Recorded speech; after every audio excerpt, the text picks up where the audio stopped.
Hello there, you guys. I'm a little early. I got settled. I was rushing. I was like, oh, I got to get settled. You all, today has been the day. I want to keep my cousin. I want to keep my cousin in our prayers. She lost her only son. She lost her only child today. She lost her only child today at about 2 o'clock today. Um, we just have to be very careful, and it's something because I couldn't even wrap my mind around it. Like when her one of my other relatives called me and was like, Tasha son was just killed. I couldn't. I was. She said our cousin Tasha. I couldn't because I couldn't believe that it would be her son. So I'm thinking all over her. We ain't even hardly got that many cousins named Tasha. Like I'm just thinking all over that Tasha because I'm like, no, I would never even have thought that it was her son. So, um, her only child, and it's really sad. Like, um, I don't think that the guy was trying to do it. He was into it with his half brother.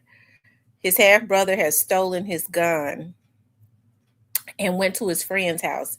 His half brother didn't have anywhere to go, so he was letting him stay with. He had just moved out of um his grandmother's house and got his own place. He and his girlfriend, and he's like 26. They had just had a baby, and so he goes to his half brother's friend's house and go off on his brother. You stole my gun. Just I guess what guys do. And the friend, I don't think he was trying to kill him, but he shoots the girlfriend, his baby's mother, in the hand and shot him in the shoulder to try. I guess I don't know what he thought he was doing, but anyways, the um bullet traveled from his shoulder to his heart. Oh, I tell you, it really is sad. I tell you, it's just sad. His grandmother had called my mom, and she was like, he was at the hospital. They had gotten a call. He was at the hospital, and they tried. I think he died on the scene. They brought him back, and then they said it was just a shoulder shot. And then she called my mother back and said he gone. I tell you, it's just so sad. It really is. All for nothing. All for nothing. All for nothing. Now, I mean, I don't know what to say. I don't when stuff like, yeah, the one in Olive Branch. Yeah, the one in Olive Branch. I just don't know what to say. I don't know what to say. I just don't know what to say. Um people get into it all the time. Family members, um friends. Don't you understand that if you shoot them, you could shoot a person in the finger, and you could hit a main artery, like it could travel. You ain't trying to kill them, but why use a gun? Why? So I tell you, that's her only child, and she had him pretty late in life. Anyways, stuff like this, I don't even like to think about or talk about when it first happens. My mother asked me, "Are you coming over?" I thought about it because I know my whole family is over there, but I don't want to right now because it ain't gonna be nothing but a bunch of long faces, and it's just too new. It's just a few hours old, so I know how to I do better. I have to protect me because death is just not. It takes a minute to process. And I know it's not about me, but I think, people always say, you have to be strong for the other person. I think people need to do what works for them, because you've had people who wanted to be strong and people said, don't be selfish, this and that. They get to the funeral and have a heart attack because they trying to be strong, but their heart ain't strong enough. So I think people need to do. I kind of handle things in isolation. That's kind of how I've been able to cope with a lot of stuff in isolation. It helps me. I'm telling you, it do. It helps me. Um, Thank you, chocolate. Thank you.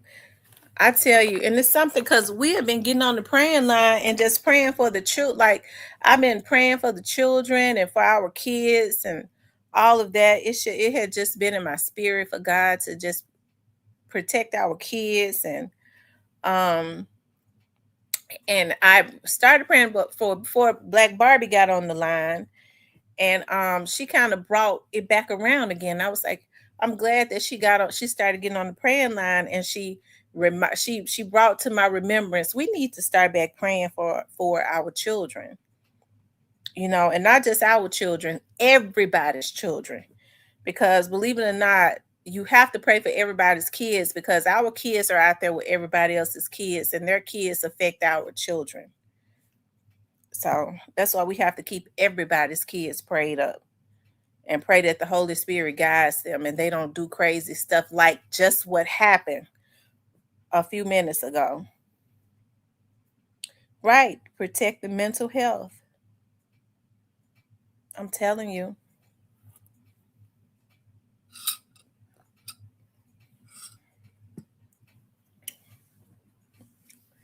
So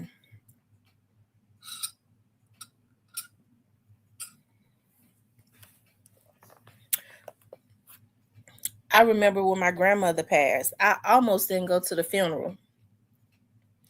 My mama said, go for me. I almost didn't go to the funeral because I didn't think I could make it. People have perceptions of they don't go to, she ain't care nothing about her grandmother. No, I love the so much and too much. People don't know what you're feeling when you have to sit there and look at somebody lay in a casket who has raised you, helped to raise you. I didn't think psychologically that I would be able to make it. I told my mama, I said, you'll mess around and be burying me down there with her.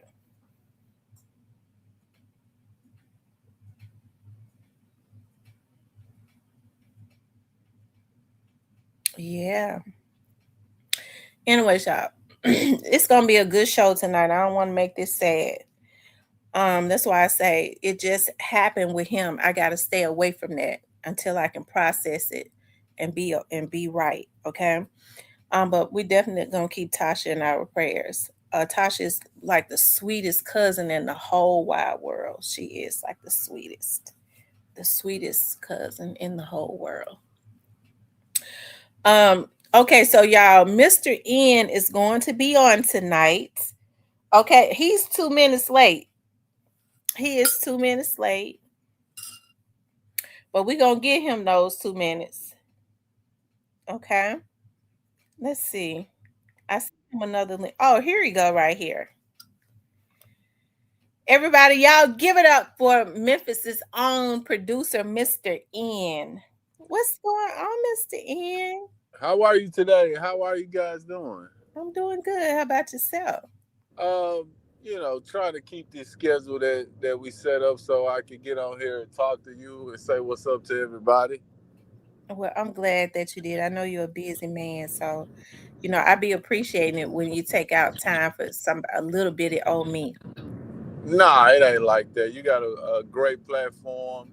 Um, the audience is a great audience. They always give feedback in the comments what they thought about everything. Um, and you got a great thing going. We're gonna keep it going, And they be trying to pick your brain at the end. They always asking questions. Mr. Ian, how can I start this? Mr. Ian, how yeah, can I start this? I said we should cover subjects and then do a brief intermission before the answering questions this time. Last time they tried to nail me to the wall on everything, but maybe we'll try that out this time. I think that we should, you know what? I think that we should do a show around that. Like, Right. um,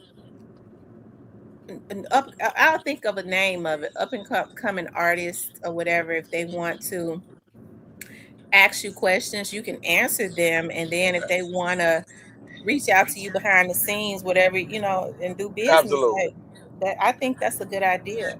Absolutely. Absolutely. So So what's what's been on? going on, Mr. N? Tell me what's been going on in your life before we get into the Well, real deep stuff. it's preparing for, uh, a completely different presentation, to put it in simple, and that is, new music that's geared toward the message, and that's turning the page, because I think Memphis, and just music in general, needs to turn the page. It's at a point to turn the page. I don't think that that's a secret anymore. I don't think uh, the statistics and the charts, and what people are spending on promoting certain types of music. I think that's pretty obvious at this point to the people who are in the music industry. But I think that it's just something that everyone needs to know, that the page is turning, and Memphis certainly has to turn the page. I'm hearing a lot of different vibes come out of there that are different from what we're used to, that are not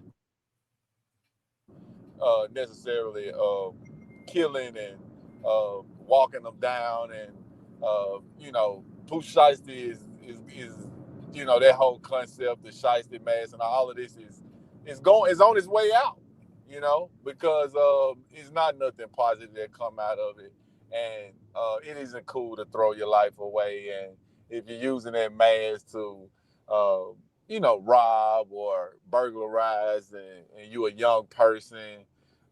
There's just that's played, that's old, that's cooked, because it's so many different ways to get money online now, that young people are, figuring out, well, we can do this, we can do that, and they're making a lot of money. Some of them becoming millionaires, and so what I've been doing is preparing for, uh, that change, and that the presentation of the music that I want to make, and the vibes that I'm on, and the vibes that I'm feeling, and so that took a minute, because for a long time during my the earlier part of my music career, I was making whatever was going on at the time, and I was coming into the understanding of the power that I have to put out messages and music, and podcasts, to enlighten people, to it's time to go have fun again. That's another thing. This generation, they haven't had their fun era of music. Like, Right. everything's been serious, killing, and And that drill stuff. yeah, they don't know we had a period where, even if it was ATL snap music, or We if was it buck was dancing and the all of that. Soldier Boy era, all of this was, we had a lot of fun in between the development and the progress of where everything went. We kicked it, and I don't see that period in what they've been doing, where you know people having fun, and they getting hyped up about certain types of events that are geared toward having fun, and the music, and the clothes that go with it. I do see the fashion trend, and I see all of that, but I don't see a period where it's not about shooting and who gonna kill who and who got a 223 and a switch and that is part. Let me say this from since the beginning of time, even in the Roman days, that people went to plays that dramatized violence. Oh, don't get me twisted. Don't I don't want it, I want everybody to get me twisted there, but um, and movies, and we enjoy movies that have a villain and the shooting and all of that stuff right there.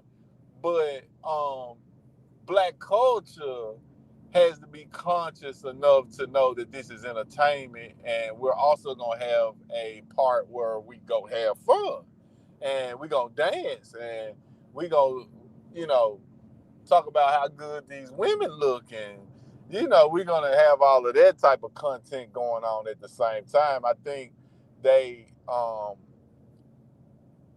because so much was pushed on us from a radio standpoint and the visuals, because the record labels, the Jews who were controlling all of this, they wanted to put all of that music up front, the killing and all of that, for the destruction of the black youth and to guide us down certain streets so that we Mm-hmm. wouldn't yeah so that we wouldn't take notice of what we should be doing, some of the things that we should be focusing on.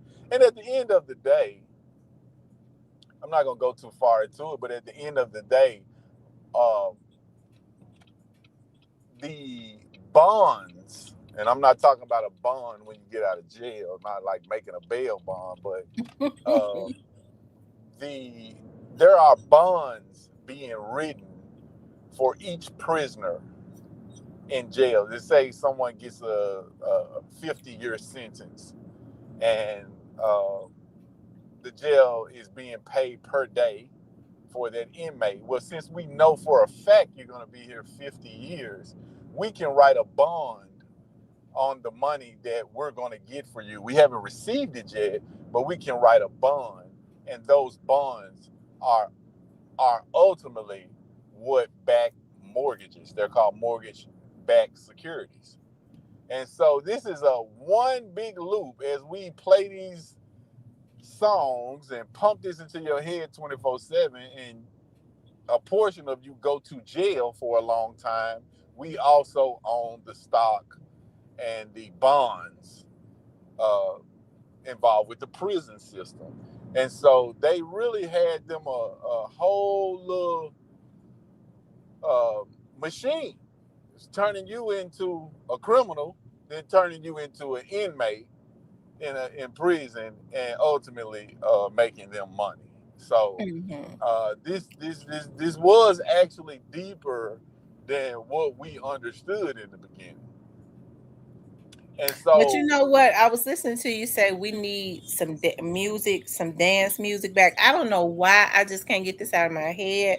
I still want to see you and Drama Boy work together. I think y'all could do something big.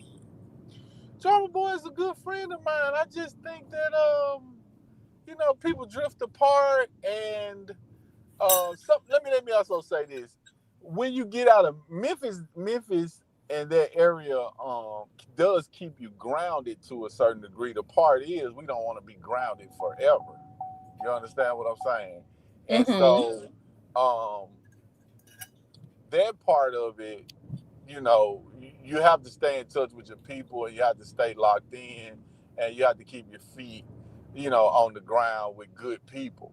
And so sometimes that really becomes tough because you're meeting so many people, and you really have to make a conscious effort to stay locked in with who you want to stay locked in with. I think that's the key part of that. Okay. But we're making music now to empower. We're making people music that's fun, that's women and positive, positive vibes, you know. And put some drums in them beats. That because the vibration of the music has to be raised. Like it's so low vibrational now. When you hear some of this music, especially some of this rap, it depresses you. It makes you want to do evil stuff. We need Yeah, to that's raise the not what's vibration supposed up to be. again. That's not what's supposed to be going on. You know, Soldier Boy, for example, D4L. You know, that wasn't music that made you wanna. You know, we really were having fun. We were really looking forward to going out. We were looking forward to dancing when we got out, and it was a completely different vibe. It wasn't standing up in the corner with my clique, letting them guys over there know that we brought the guns tonight. You know what I'm saying? Like that wasn't our Hmm. party vibe. I don't know where they got that shit from. That's lame to me. You know what I'm saying? Because we came here to have fun. You understand what I'm saying? And so that's what I got to say about that. Give me just a break for a minute. I'm gonna adjust this microphone, and you say a few words to the audience as well. Okay. You all, we got Memphis's own producer and rapper, Mr. Ian. Y'all know he had the hit Walking Like a Dog. As a matter of fact, he probably should have trademarked that if he hadn't, because people still say that now. I think that came from that song, I'll Walk You Like a Dog. He needs to put that on y'all know I believe in trademarking and putting stuff on t-shirts. It's funny because when he was talking about Pooh Shiesty, the thing about the Pooh Shiesty mask, I think Pooh Shiesty could have capitalized off of that if he had the right people around him and made that into a multi-million dollar business and made it like he could have turned it from something dark into something almost like fashion or something like that, because instead of going and holding Gucci hostage, he could have been getting the money up for the lawyers by when he did his shows, selling those Pooh Shiesty masks with his autograph on them. Y'all know I've been saying that. He and all colors, pink,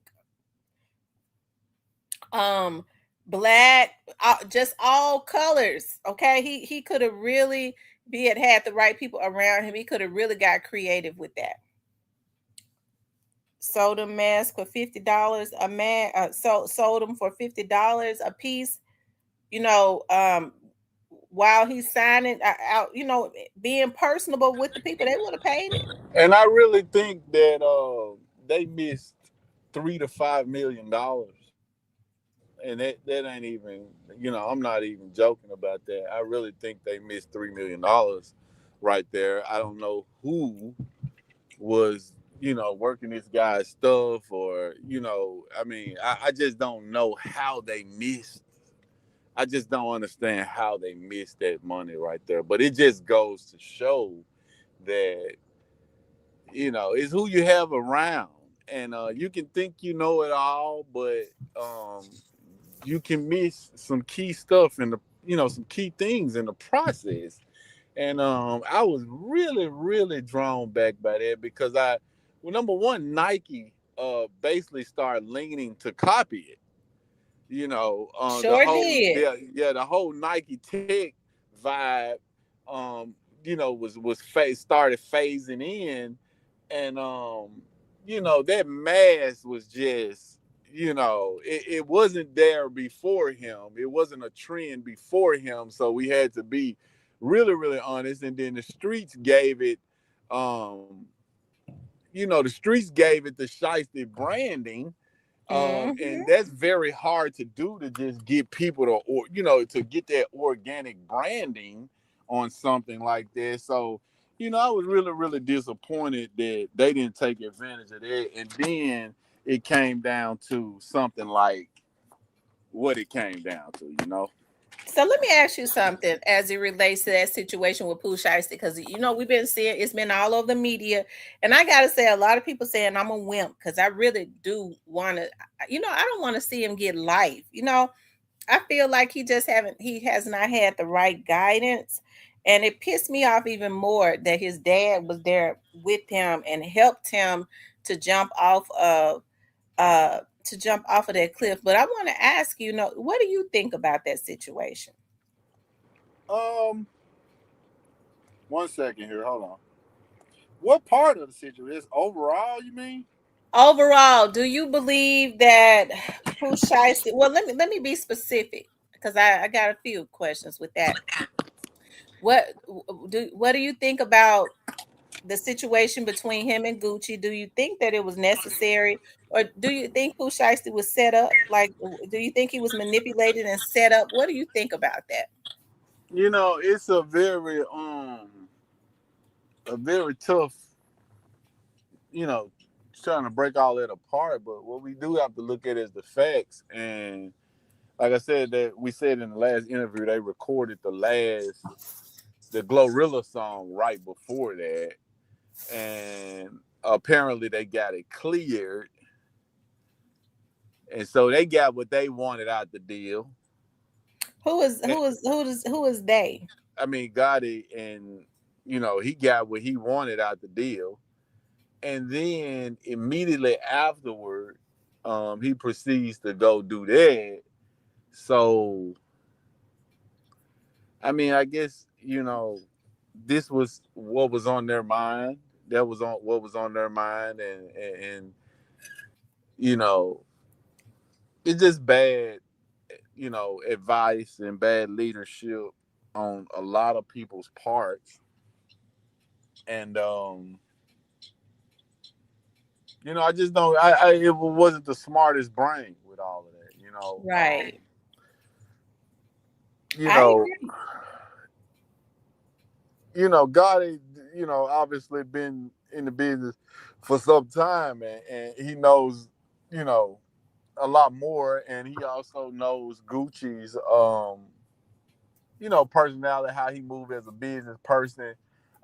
They got the song clear, and then this guy's gone to federal prison. I don't think that, um, Gucci was never gonna let him out of the contract. God knew that. Had to, and that part I will rest on. I will put my I believe that he knew that, hey, he put so much into this guy. They got an album out. He's been building them. He's not finna let him out of this contract.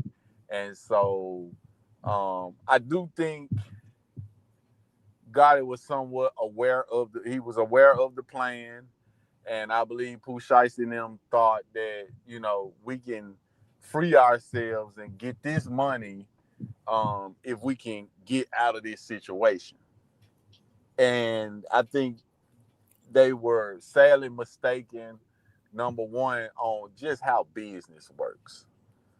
Just straight across the board on how business works, the ability to, wiggle out that contract and in that way, and to do all that in that way, and But Gotti had the lawyers around him. Why didn't he sit Pooh down with a lawyer and they start negotiating? He knew how to get him out that contract. well, number one, lawyers and all of this stuff that people are saying online, you have to understand that just because you go get lawyers and you want out, that doesn't mean you're getting out. Right. But that's the Yeah, first that's you the can first now step. listen. I can't hold you like that, but I can name my price. Right. Yes, because now we have to say what all of this is worth. First of all, what I've spent, but then we also have to look at what it's now worth, because I own it, I control it, I pay to be in charge of it and the development of it. And if I pass it along, I'm speaking about the contract. I'm speaking about the name itself, Pooh Shiesty, as it pertains to recording musical recordings. I'm talking about the likeness, your visual, your face, your pictures that's being used in terms of marketing. This all belongs to me. I control all of this. Now I don't control a human being, because I'm not saying, I own a human being, but the brand, the name, the likeness, the ability to take this and sell music with it, I own this, and nothing's going to change that unless I sell it or it exchanges hands in terms of ownership. And if I don't want to do that, it's not going to happen. That's just the bottom line. Now, if I want to sell, you also have no control over my price that I want to sell the contract or release you from the contract. This is a price that I said. This is what I think it's worth. Now, a record label can come give me that money. You can come give me that money. Um, the Warner Brothers, who we currently have a deal with, can say, "Well, Gucci, we want you out the way because we don't think it's gonna work because Pooh Shiesty got a problem with it." But you're still gonna have to pay me. And I can still ultimately say, no, this hasn't gotten to where I want to get it to yet. I saw it going here and it's not there yet. So right now, I don't want to sell. And everyone listening, especially young people, need to understand that when you sign this contract, this is what this entails. This is what this means. You can't, it's so typical of the type of, the young people today to think that I can slide out of something or I can finesse my way through something, but this is the real world.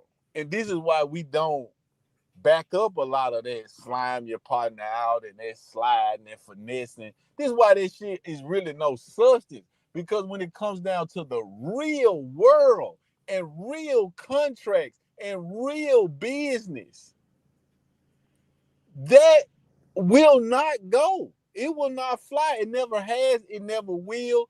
And if you still think that you can force your way out of a legal binding agreement using some other means, you will be exactly where Pooh Shiesty is now.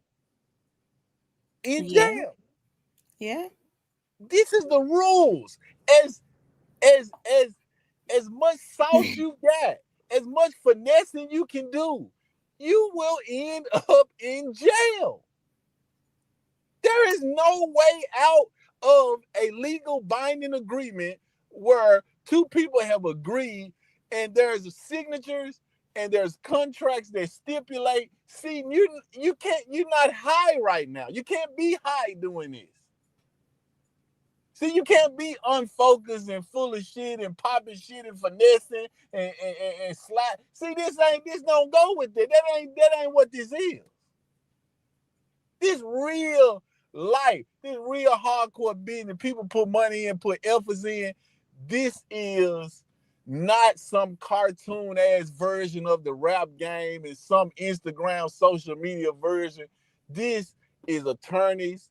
This is lawyers. And if you get out of character and do some stupid shit, this is you in a jail cell. And that's what everyone needs to hear and needs to understand. Now, you can negotiate. You can get attorneys to create leverage for you. You can create leverage for yourself. You can construct a buyout. See, Gotti got on the radio and told everybody, well, I bought myself out of, and that was misleading. That was misleading. See, the more So you what being, actually happened with that, Ian? yeah, the Tell us. more you being miseducated, the more you being misled.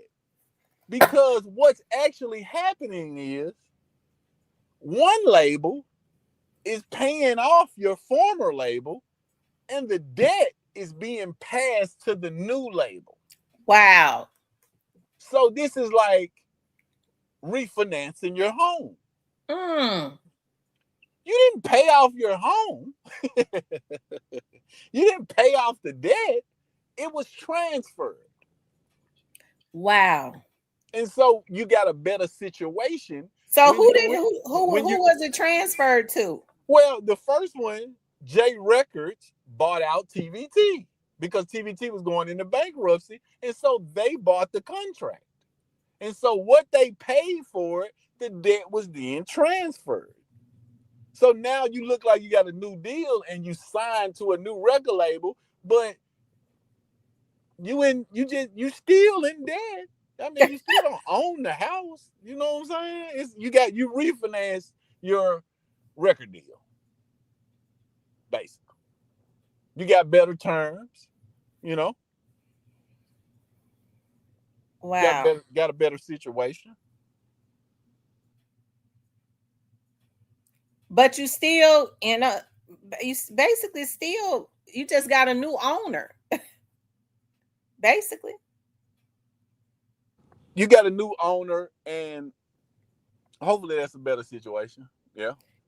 Mr. Ian, I gotta ask you this, because I'm interested in this too. My audience asked me to ask you this: who owns CMG? Well, first of all, there is no CMG. And this like I said, this is madness, man. This is, y'all gotta snap out of this shit, man. I said a bunch of stuff on that last podcast, and a bunch of it actually happened, and I wasn't trying to like predict what was gonna happen, but I'm really trying to give the people who do decide, hey, I'm gonna go listen to Real Talk with Term, I'm gonna go listen to what they're talking about. I'm really trying to get those people the correct information. You feel me? And so Right. there is no CMG. When have you seen Black Youngster take a picture with Mozzie? It's been When have you seen years. when have you seen Glorilla with ESTG? When have you seen everybody together? When have you heard a song with a posse song? Remember, 3 6 Mafia used to do the song with everybody on there. You might be in this part of the group, or Hypnotized Camp Posse, or you might be Cheddar Club Up Thugs or whatever. But everybody came together for like one or two songs, or at least they was talking on, one or two songs. Same thing with No Limit. Same thing with Cash Money. So this is over. This is over. He has an artist signed through Rock Nation. There is no CMG, and there's just who are they? I'll wait for everyone out there to respond, but who are they? Well, you got to break it down to us. Let me ask you this. Well, let's break So- down this Zillionaire Doe show in Memphis, Tennessee, where no one showed up. We can Right. break a lot of shit down, but we got to get to reality. There is no CMG. That's the big secret. And I told Stan, a couple of people were asking me questions. I was like, bro, what? Who are they? Who are they? Where are they? Mm-hmm. This is now So the are you brand. saying basically somebody else owns the label? No, I'm not saying that. I'm saying that this is not a brand as it once was. I mean, Rockefeller is still a company on paper, but what the hell that mean? You feel what I'm saying? Mm-hmm. Rockefeller Records, I mean, it's still a company on paper, but have Memphis Bleak and Jay-Z done a song recently? Beanie Siegel, is he got a show or something going on? Or got a song with Jay-Z? Like, that's over. You know what I'm saying? Like, that's over. That time period is gone. That's what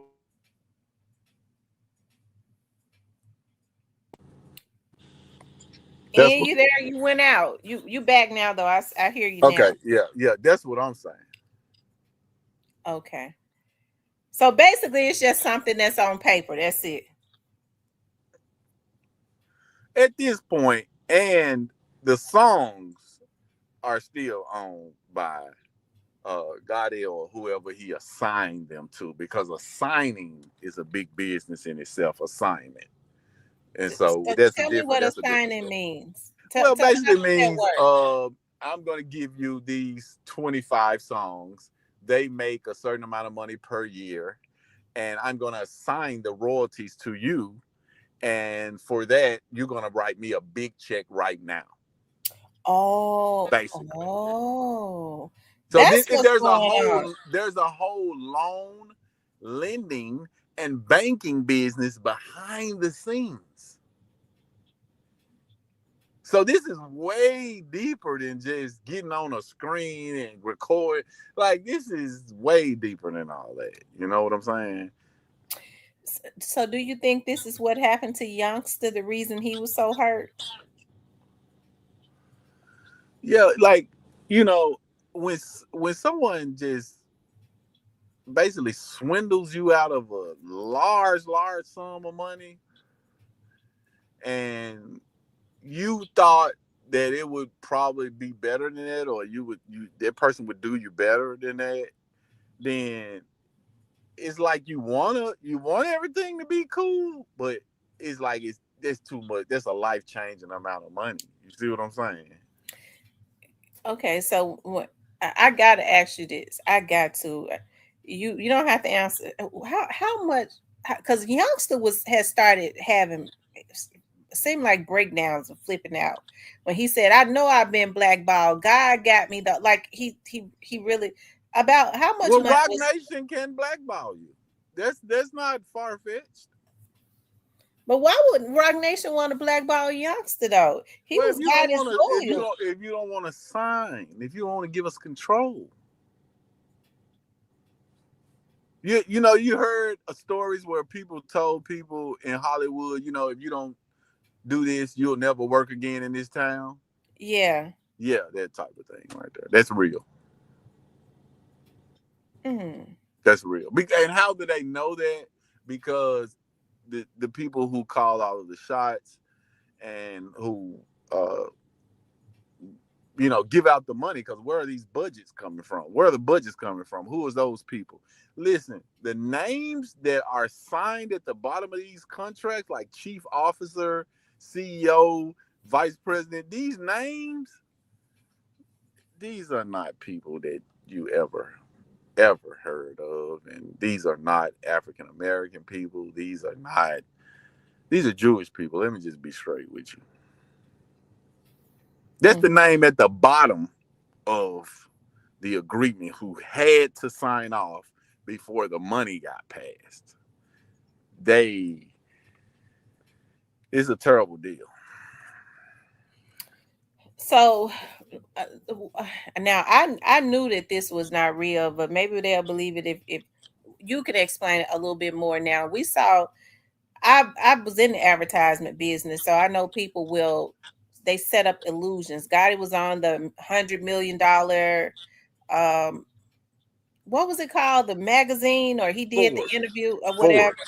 Forbes. Yeah, Forbes. stores. Now they pay for to be on stuff like that. Number one, and number two, Gotti says that he got $100 million deal with Interscope. Now, if he gets $100 million deal with Interscope, explain to us what that means. Well, first of all, Miami Mike was in Forbes magazine. Who is that? He's from Memphis, and he was Soldier Boy's manager, and he was I Heart Memphis manager, and he had a big write up in Forbes magazine. So anybody can get in Forbes magazine. That's number one. Number two, um, how they assess your wealth, including investments. And Kanye went into this, so y'all don't have to take my word for it. But Kanye went into how Forbes assesses your wealth and your investments, and how they put you on the list and how they take you off the list. But with Rock Nation, Jay-Z has established a relationship, and Rock Nation has established a relationship where um, they can make it go the way they want it to go. It's PR.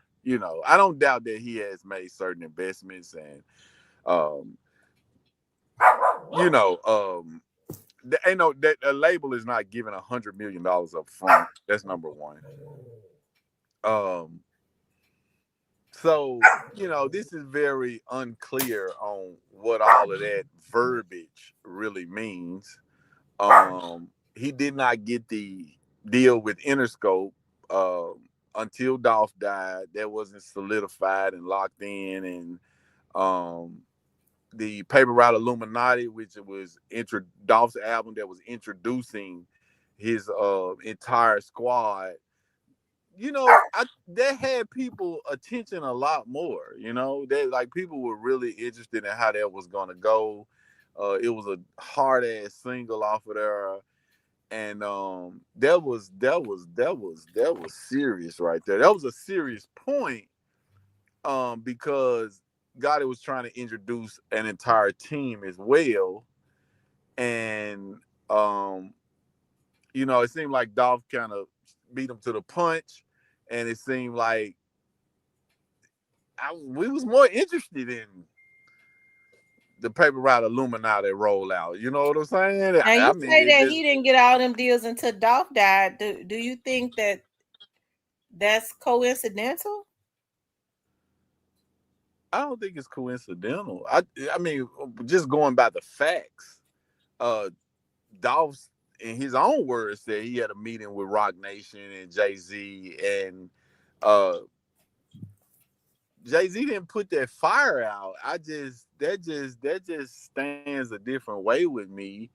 You got two young black men who are multimillionaires, and they're beefing, and one of them is under Rock Nation, but the other one I'm now sitting down talking to, and he couldn't find a middle ground, or he couldn't try to, I mean, not that it was necessarily his responsibility, but you take on so much being the OG of the culture and on a positive wavelength, and to see Pac and Biggie's demise, and then to have a beef with Nas, and it go like the right way with marketing and promotion, and nobody gets hurt. Y'all still friends.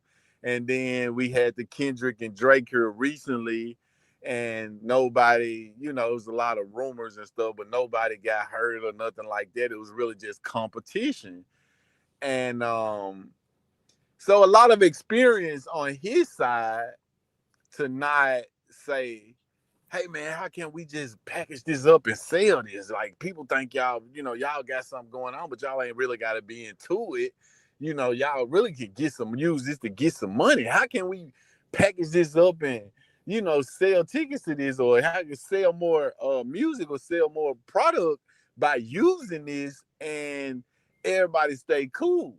You know, it seems like he is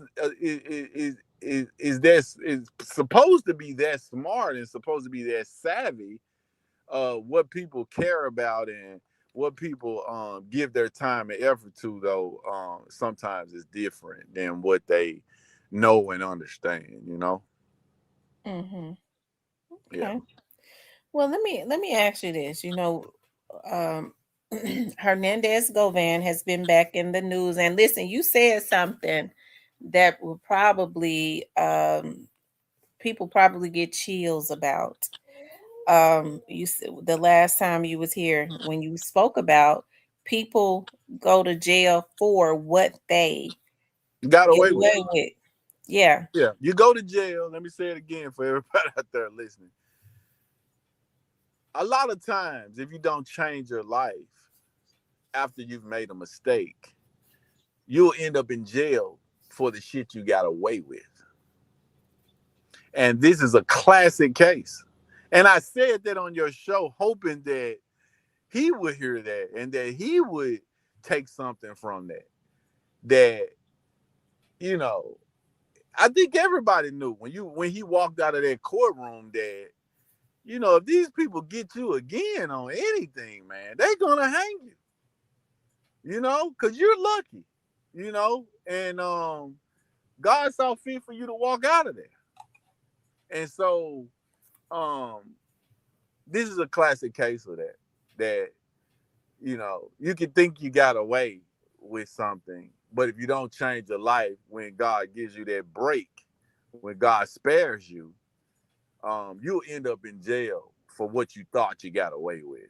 And that should be a lesson to everybody. Like I said, all of this rhetoric, all of this talk, and all this cap, it sound good.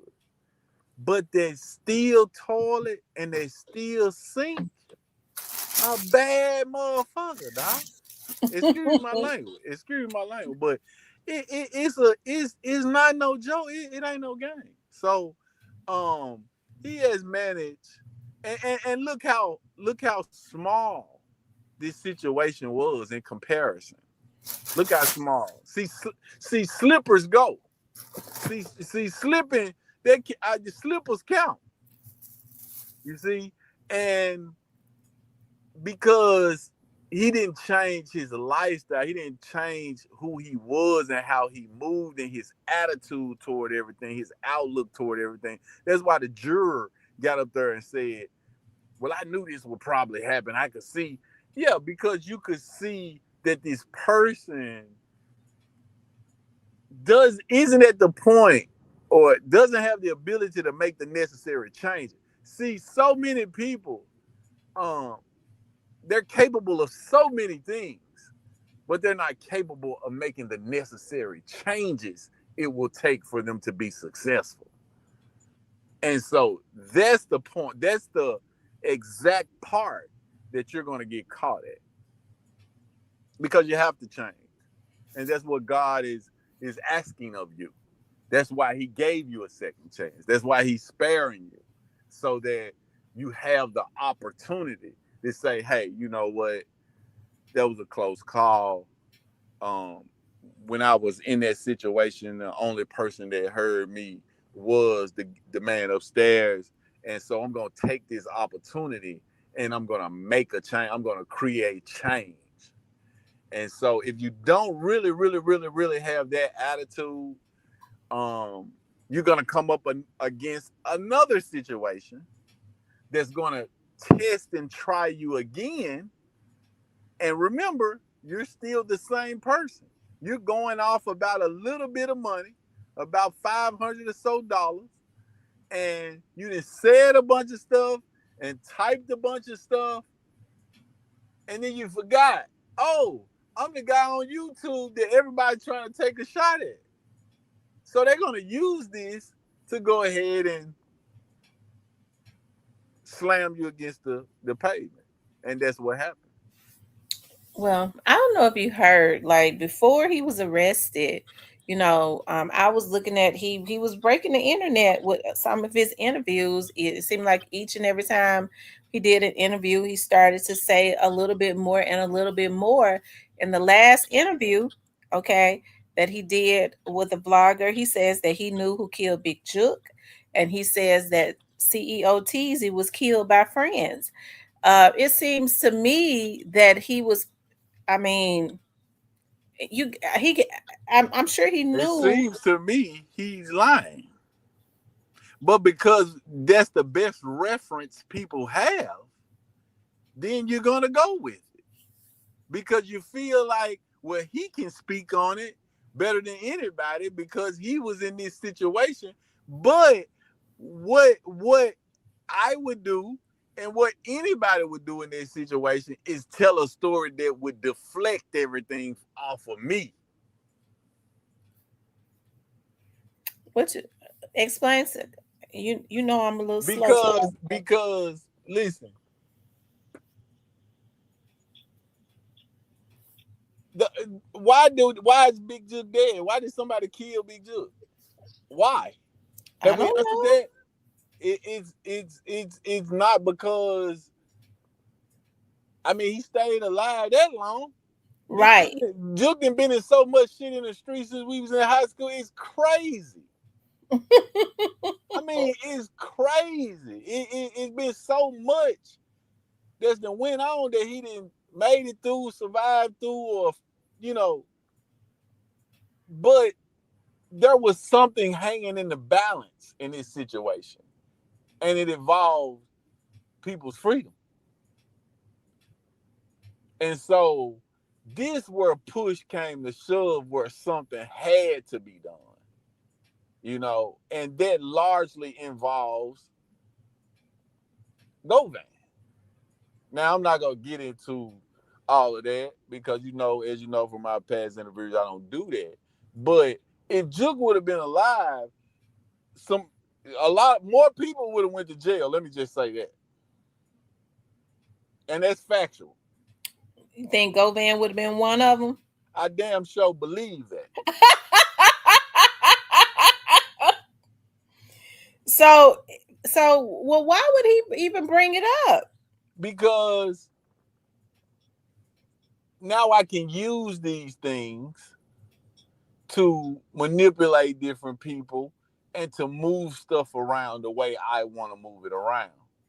And he had time to think about it. See, that's why it took a while. You said it seemed like he just kept saying more, and no, he's not revealing more. He's coming up with more shit. He's coming up with new ways to present shit. You see what I'm saying? It ain't it ain't no, you don't need us to figure this out. You don't need me to get on here and tell you what this was going on, and so that's why so and so. No, you don't need that. You can look at the facts and see if you were in that situation or somebody you knew was in that situation, what exactly happened with just the facts. Just the facts. You don't need nobody else. And so the fact was you were down there 10 months without a bond because someone implicated you. That's not nothing I think. That's something we know. And we know he was stopped in the airport in question. And we know you was picked up immediately afterward. Not only picked up immediately afterward, but remember, MPD had been to his house 2 or 3 times and left. But after they interviewed you, we got you. I mean, you don't need me to get on here and tell you none of this. You see what I'm saying? Because this is just out in the street. This is in police reports. Plenty of bloggers have went over this. You don't need me to do that.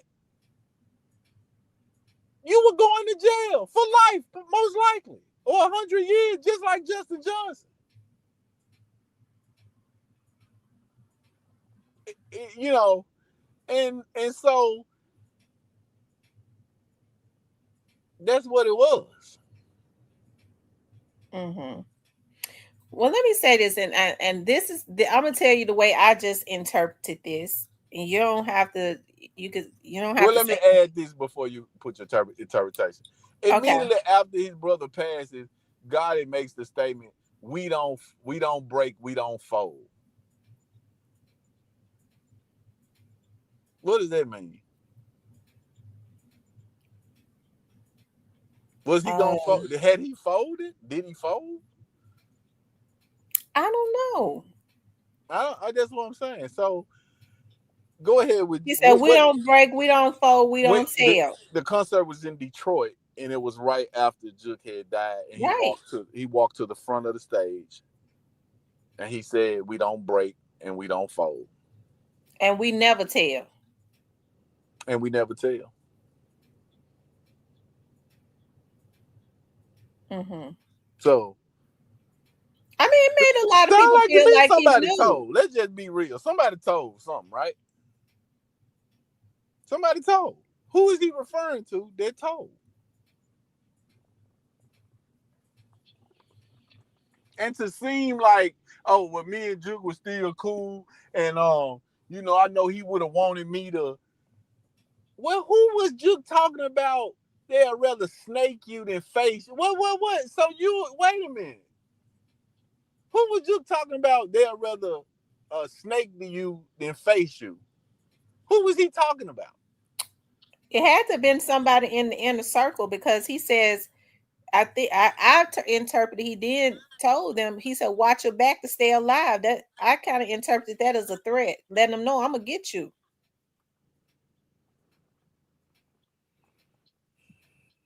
He was being he was shot at prior to the funeral, days before. They shot the cop days before. So they were already trying to get him, and he hadn't been to town in about 9 or 10 months. They shot him. They shot at him. Also, he was going into a restaurant. I do know that. And Like so they and so they're making attempts on his life, and then they get him at the repast, and I mean, what part of this is well, the misdirection that Govan's giving in the interviews is like I told you, it's meant to deflect. Mm-hmm. And you, if you were in that situation, or one of us was in that situation, you would possibly do that too. I'm not saying it's the right thing to do, but I'm just saying that's in a large part what happened. So my interpretation of this is allegedly maybe Govan was involved in this. Could it be he was involved in this and he ran to some people and said Juk told on me, and the people, because of their loyalty to Govan, went and took Juk out, and allegedly now Govan is getting on vlogs that maybe he's falling out with the people that did this, Maybe and he's so. getting Maybe on so. vlogs threatening to tell on them. Sounds pretty goddamn close to what I thought might be going on.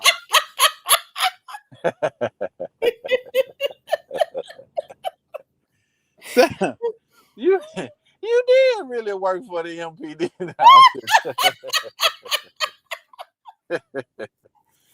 Yeah, so that's not, and I'm saying, listen, that doesn't take a lot to figure that out, man. Come on, man. Don't try to get up here. Oh, Ian was on Real Talk with Timber last night, and he said, "No, no, you already knew all this shit. Don't make it. It was already. This is pretty clear, right?" So I guess my logic would be, well, if you're involved in some, you don't even have to bring it up. Well, you benefited from Jill being killed. Let's be real. However it happened, if he had some other thing going on, or this was direct, whatever, you benefited because we just concluded that you were going to jail for the rest of your life. If he had you know, Whoever it was, and rest in peace to Juk. I hate that happened. rest in peace, the big dog, man. He Listen, had a lot of great whoever these folks qualities. was, this wasn't their first time doing it. So why would he want to dangle telling these some true killers? Why would he want to ever dangle that I'm gonna tell on you? The word on the street is he can't go into general population at no FCI, at no federal facility in this country. That's what the word is. And if he gets the maximum 48 months, it will be the most dangerous 48 months he ever of his life. I can guarantee you that. Because of the And interviews. and you know, that was a close call on World Star there, man. That was a close call because do you think Memphis niggas fight? Is that what y'all believe? Don't come down here thinking you finna fight no Memphis nigga. That ain't how that he just probably wasn't armed. He probably just didn't have a pistol on him. But for the outsiders who not from Memphis, do not think you're gonna come down here and fist fight no Memphis nigga. Don't believe that. That was a close call. And I'm glad it was just that a close call. I'm glad that didn't happen. I'm glad the guy on the other side that, he kept it real, you know, real G. He kept it real G. We gonna throw these hands and because you ain't even worth it. And that's what that was. He got a lot of respect from a lot of people for that. You know what I'm saying? We gonna throw hands and cause you ain't worth me getting into the system and getting no case and getting no charge and who knows what else you got going on. And so that was he kept it G and a lot of respect for that right there. But it was not associated with the young Dolph situation. It wasn't because he messed with Dolph. That wasn't the case. That conflict happened because the people who go in on these interviews talking about, you know, somebody who fucked with them, they caught Govan and in a place where they didn't expect to see him. Mm-hmm. That's what that was about. And that's why they didn't have a gun on him, because they just ran into him. Nobody know where he gonna be at. He ain't out like that, contrary to popular belief. You will see him, but he ain't. Oh, I'm showing up at the pop up on Thursday. They having a big thing. Nah, he ain't doing that now. Well, he also now he also said that CEO Teasy, and you see him and CEO Teasy used to party all the time. CEO Teasy was a truly mafia guy. He also said CEO Teasy wasn't killed by no ops. His own people killed him. His own gang people or Yeah, friends killed him. right. And in those 10 months that Govan was downtown, what he realized and what he found out is this person has given a statement on me. This person is giving a statement on me. This person has given a statement, and all of these people are cooperating. That broke his heart. That broke his heart. You want to know why? Because he never, and I said this before, he never would have did that to them. He's a real criminal. He really believes in the honor and criminal life. And I'm just keeping it real with you. But that's not the world we live in. And when it comes down to people giving up their lifestyle and giving up their freedom, we already know what they're going to do. But in those 10 months, he learned that this person has given a statement, that person has given a statement. And all of these people were fine. They were alive. They were with their family. They were seeing their kids. They were living until he got released. And we don't have to fill in the blank about all that either. I listen. I hear what you're saying. I guess for me, like oftentimes when people are involved in stuff, they just don't get on national because these vlogs are national. Anybody can look at you. You don't even mention. You stay as far away from whatever you may have had your fingers in. You stay as far away from that. You don't let that touch you. Right. Well, um, he's not experienced in the entertainment side. And that's why, see, when I was young, and I'm so glad I had to learn, I got to learn this lesson while I was young. Um, I had to balance being Mista Ian and the guy who sings all these songs with real life, everyday life, the hood, me being in Memphis and all of that. I had to balance these two. And I knew that, you didn't go too far on this side, because your dream or what you really wanted to do, or you wanted to do business, you wanted to make money, you're not going to be around to even get the money, you know, because you've gotten too involved in this. You've taken this personal. You think you got some real beef with somebody who really don't even have a reason to have beef with you. They just hating or they jealousy. I went through a lot of that as a young person. You know, some of these people still never purchased a home, bought a house. It took them 15, 20 years later to do some of the things that I did at that young age. And so I had a lot of pressure and a lot of people that a lot of congratulators now. Shout out to all the players and the congratulators in Memphis. But a lot of detractors, a lot of people that jealous and just didn't like the fact it was me. And so I had to balance that. I had to stay away from certain situations and not put myself in situations. And so over time, I learned how to do both. I learned how to balance everything out and still handle my business and do this and do that, get things accomplished, and to scale my brand up a little bit. And not get sucked in by some sucker shit. Really, that's really what it was. And some dispute with some girl, some girl being able to say, "Oh, well, hey, after his concert, we went up in the hotel and he did that." No, I didn't. I knew not by 23, 24, 25. I knew not to put myself in that situation. I had home life at that point, and all of that. But I didn't put myself in those situations. Let me ask you something, But Miss. but let me say this right here. But Okay.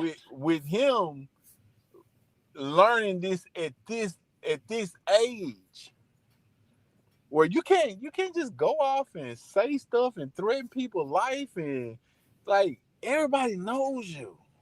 Like you've become this character or this brand or this person. Like you can't do that no more. See, I learned that a long, long time ago. But seeing Onan, seeing Govan learn this at this late time and then crash out, it's tough to watch. It is. And that's what Black youngsters trying to keep from doing. He's trying to stay his person, his character, his brand, and he's trying to keep that going or let that exist some type of way without completely crashing out about what he's upset about. You see what I'm saying? And so sometimes that takes you to withdraw yourself and to really think about what's going on and what my next move is, because you can so easily end it all or crash it all out. You see what I'm saying? Mm-hmm. Right. Has he had? Do you think he's had conversations with Gotti about his disgruntledness? Because it seemed I like don't Gotti think has I don't totally. think God I Now don't think Gotti, God wants Gotti to is a fan of the show, right? I So don't think he wants to talk to Govan. no, I I'm don't think talking he about Black Youngster and Yo Gotti. well, God is just not giving no money back. It's just like, you know, Zelle. When you send it's just like Zelle. Ain't no money coming back. It's gone. You feel what I'm saying? So we can see past that and we can get some more money together, fine. But that ain't going in reverse. And that's just the way it go. And I'm gonna tell you something else. God had never chose to do business with me like that. I remember when he signed All Star and he set up the Cash Money situation. And I was really looking upside his head, like, wait a minute, what's going on? But we would fall out if he did some shit like that. You feel what I'm saying? Like we really would goddamn be, at that point anyway. Like all my folks from North Memphis, Fraser, and we had a dispute like this when we were young, to be honest with you. But I ain't gonna get into all that. But it was very, very early. But like with All Star and the Cash Money and the other situations, I was like, well, wait a minute. But really, it was the fact that he wasn't gonna do his friends that dirty. He wasn't gonna do people he fuck with that dirty or had connections or he considered family or I'm just not gonna do no fucking business with you because you know the game, I know the game, and this is gonna be a snake move when I'm getting ready to pull. So we better not do no business. And that's wild. That's wild. But that's how he operated. We had one misunderstanding. We met in Ridgecrest, Chris, and it was 1,000 niggas outside that day, and we talked about it and it was all good and everybody was they smoked and got drunk and barbecued and all this old shit and it was all good and everybody felt good and we never fell out again after that. Mm. Yep, that's true. Um. Facts. So let go, Van. We Mm-hmm. talked about. He said a little bit more now. He said he never knew Gotti, never met Gotti, never had a conversation with Gotti. But then he turned around and said Gotti needs to have. If he was Gotti, he would have had a conversation with him. I wish I could tell you the real history. I wish I could, and someday I might be able to. But mm, 2003, 2004. That's how long he been knowing God. How long you been knowing got it, or you and Go Van? 2003, 2004. Me and Gotti was riding in the car, and he called for the chopper. He called for the chopper. He called Juke for the chopper. He had some shit going on, and I was like, "Who's that?" He was like, "Let's go, Van." Like, quit. Like, yeah, he trying to get the chopper. He like, man, I told you these niggas don't be having these guns, man. Da da da da da. I'm like, for real? He was like, yeah, I told you. He like, yeah, Juke gonna give it to him. So we ain't have to stop what we was doing. Juke took it to him. But that was 2003, He 2004. said Juke. So God said Juke gonna get Go Van the gun. This was 2003, 2004. Oh my god! Oh my god! My brain. It took Yeah, I my know. brain. And that's why I don't, I leave them to say what they want to say. You notice I don't come in like trying to chop people down and correct people. I just don't want to mislead the young people, because if they don't get the real understanding, the real story, then they start thinking all this shit is sweet and it's bubble gum, and that ain't really what's going on. You feel me? Mm-hmm. Right. So we were riding, and he called, he had something going on, and he called. I had an SK, God had an AK. And so, and then I had a pistol, and we always roll with pistols. And but we were riding in the car. He called saying he needed the chopper. Like, who was that? He was like, that was Goldman. And I was like, I ain't even know y'all, just, you know what I'm saying? And I guess he called Juke, and Juke told him, call got it. It's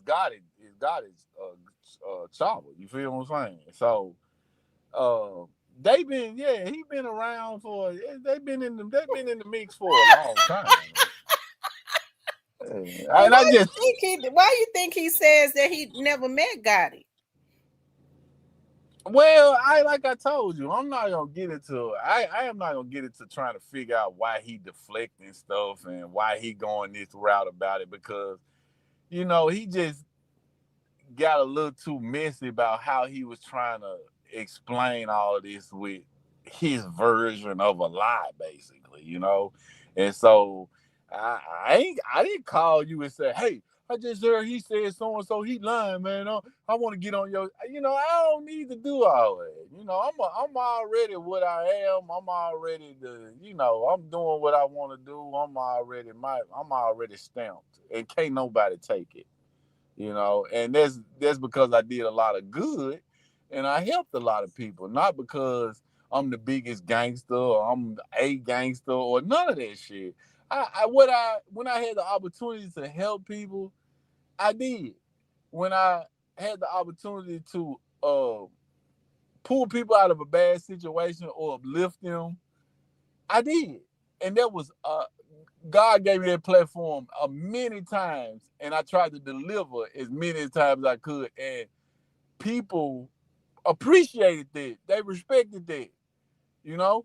And when I was wrong, which I have been, I tried to fix it, and I was never too big to say I was wrong. I was never too big to apologize. So, Okay. Well, let's. So now that Govan is back in jail, of course, I believe. that Now me and man you had there, this bro. conversation. I got so God tickled. damn. I said I believe that Govan is somehow he's gonna pull a rabbit out of his hat and and get No, out. I got tickled. You said he ain't got no rabbits to pull out no, of his hat. no, that's not gonna happen. I mean, God is in control, but I'm just telling you, that's not on the menu. That's not going. That's not gonna happen. That's very far from happening, because his background demands it. That you know he's gonna have a lot stacked against him in a hearing that's requesting he get a bond or freedom. Let's use Pooh Shiesty for example. Everybody knew what they was talking about 3 4 weeks ago, a month ago. They don't got nothing on him, and they don't, and he'll be out. He gonna get out, and you know it's okay to wish upon a star, you know, but in reality, remember, all of this bullshit and all of this rhetoric online and all of this making up and sounding good and this rhyme with this and this sound like, but it's not reality. And these people just rolled out 65 pages on why they're not going to grant him any type of bond, which should not have even been asked in the first place, considering that the monitor was on his leg. They've uncovered a personal relationship with the young lady who allowed him to go out there. So she can potentially be charged. See, this is how the feds come back. They come back with a noose to hang you with, just for even tapping the door, for even acting like you think you want to be able to do something you're not supposed to do. They're going to further hang you. And this is not a game. You can lose your life and your freedom and everything playing with these people, thinking that you know something, that you're going to get away with something. You can lose your life. And that's what I want young people to know, that there is a stopping point. If your parents, if you didn't have a dad or you wasn't taught that there's a stopping point, then you will be shown that there is a stopping point and you will be stopped. You see what I'm saying? And so with Govan, Mm-hmm. it sound good, but your background, the fact that everyone knows you just got acquitted of a murder in the state court, the newspapers published that you said you're not safe, the National Guard won't be. What do you think? The federal prosecutors are reading this. The judge is reading these. Yeah. They've recovered the videos you threatened to post. They know that those videos really do exist. So we're going to let you out to do what? For what? You were out. You were already out on a murder that you possibly had something to do with. You got out. You were out. Now let you back out for what? Why do y'all want these people to be so forgiving and so lenient and so stupid when they're not? You're the one stupid for believing that you're gonna slide on some of this stuff. And we gonna be out here living our life, having a great time, and you believe that it was gonna go there. Don't bank on that. Don't do that. Don't think like that. Don't let your mind think. Correct yourself. For those out there that really thought that this was gonna go that way with this person, or this was gonna go, and you now seeing. And just imagine yourself in a cell and they come bring you that stack of paper stapled together called Discovery, and you start flipping those pages. You flipping those pages. And you seeing what's in this package, in this paper, and you seeing pictures and you reading, and you're not getting out. What part of that y'all not getting? How is this slipping past y'all? How y'all believe? Well, I'm gonna tell you why people believe that Govan was gonna slip out. The people, and I'm just telling you what I've been Because they saying. don't know anything about the federal system, and that's the difference between the state. This what the OGs and then the guys who've been through all this stuff trying to tell y'all that y'all not listening to. This is not the state. Listen, these people give you 150 years and forget about you. You won't be back in court. Like you're going to go on you about to go do 150 years. That's it. Never to be heard from again. Never to, it's over. This will happen. Well, I'm gonna tell you why what I've been reading. I think people felt like he was gonna get out because he had already been dangling. He was gonna tell who he was gonna give up some people on some cold cases like Juke and Tease and all of that. That's not gonna work because you're you're going to jail on a cyberbullying, which oh my God, this is ridiculous. You're going to federal prison on a cyberbullying for $540.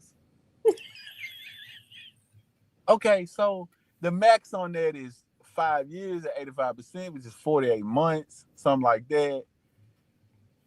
Every attorney that you hire, every real friend that you got is going to tell you it's no use in implicating yourself in something else that carries 10 times this amount of time. You might as well go do them 48 months. Go do them 48 months and bring your ass back up out of there. The attorneys are going to stop him and say, no. You just going to have to do these 5 years, brother.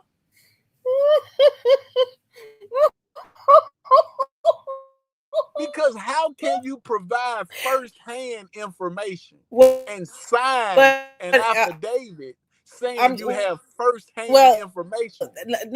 Now let's get to You're breaking up on me. Because his high profile attorney says that I heard him say this on the interview that they're going to bring Manny Aurora in. Now, who is helping him pay for all these high price attorneys? That's what we want to know. First of all, Manny Aurora would definitely advise him to do your 48 months. And you can't implicate yourself in anything. If you say you have firsthand information, that means you were there, you were part of it. You can't say that. You've got to wildly complicate your current situation. I'm talking about wildly complicated.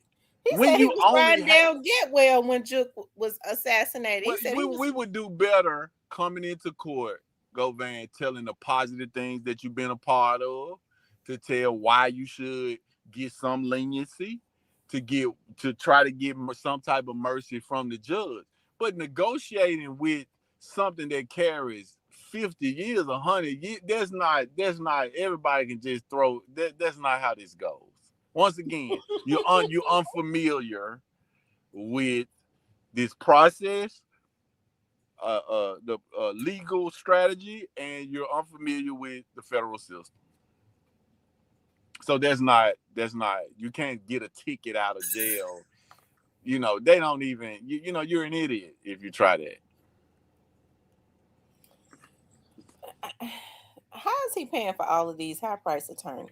I cannot tell you that. I don't exactly know that, but okay.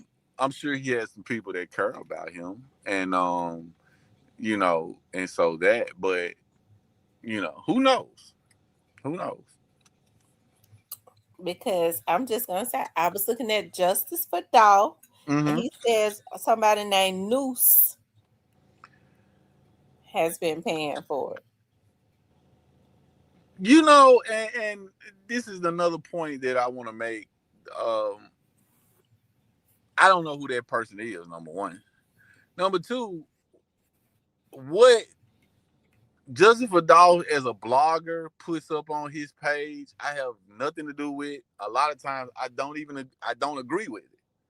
But this particular person, I don't know who that person is, number one.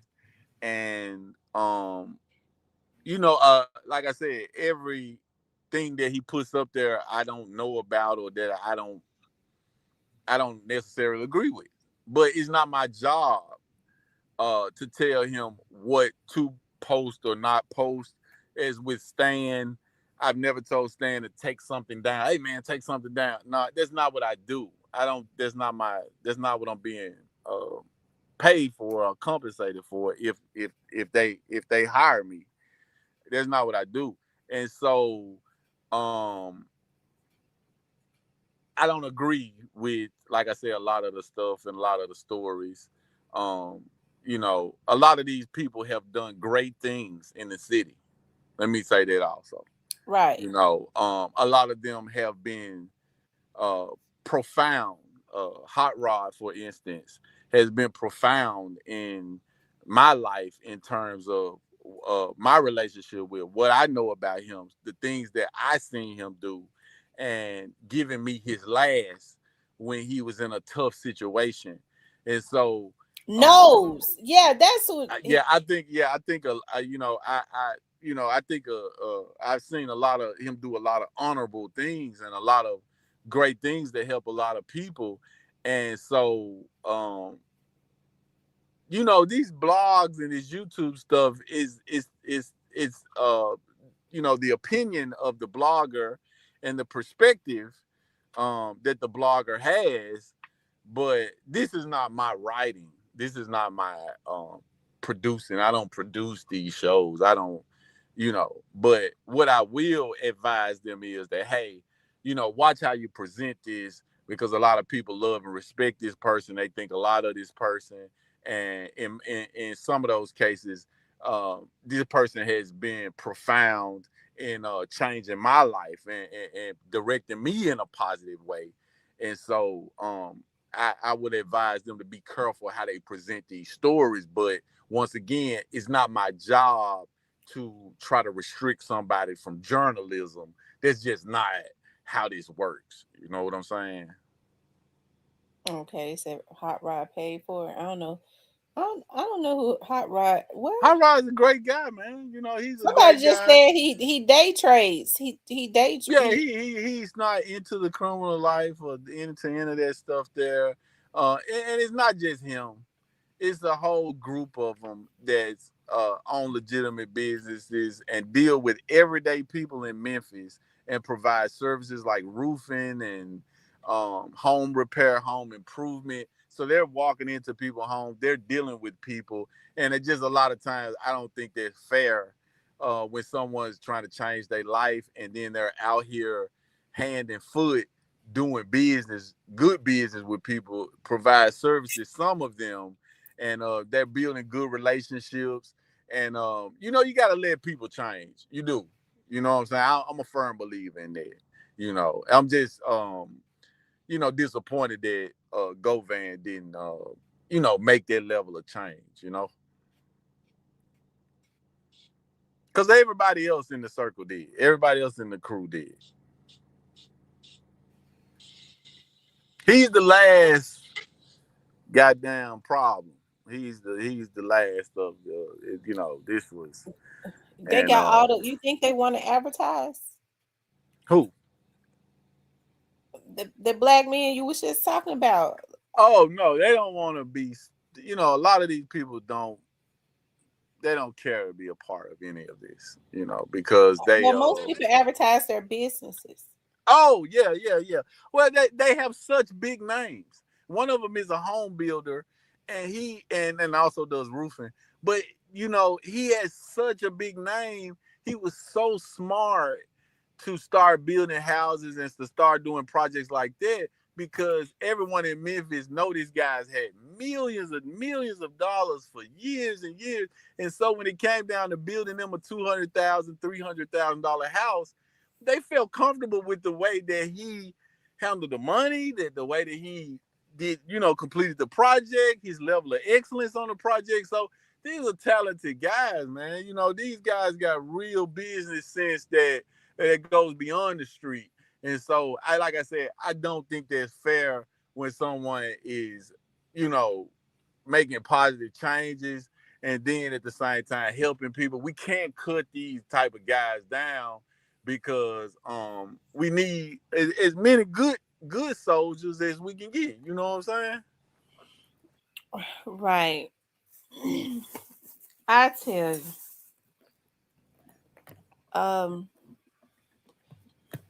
Mr. Ian, let me ask you something. I gotta ask you this.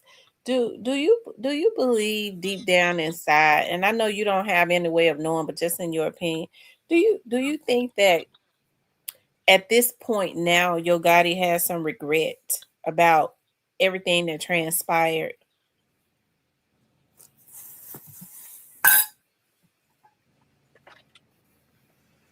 Maybe to some degree, Mm-hmm. but you don't look for this. If he was capable of having empathy, then I don't think a lot of this would never went on.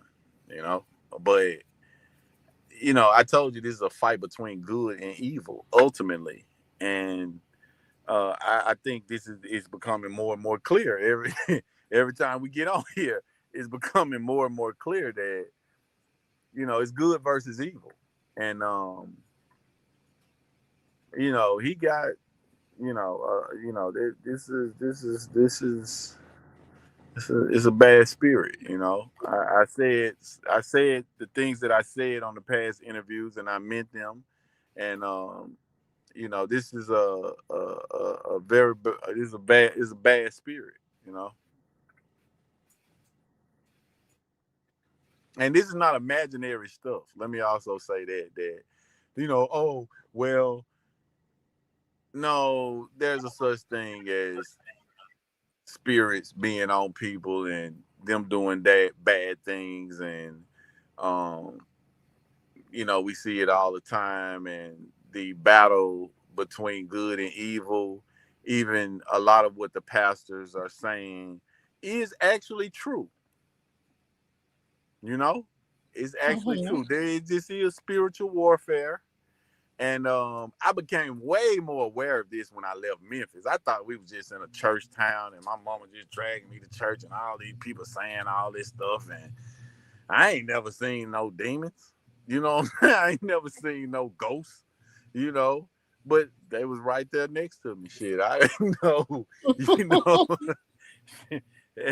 I was seeing them every day. You know what I'm saying? And I wasn't that aware. But when I left the city, and I began to go other places and other cultures, I started to understand how they process and recognize evil spirits. And I'm like, wait a minute, I seen a lot of that.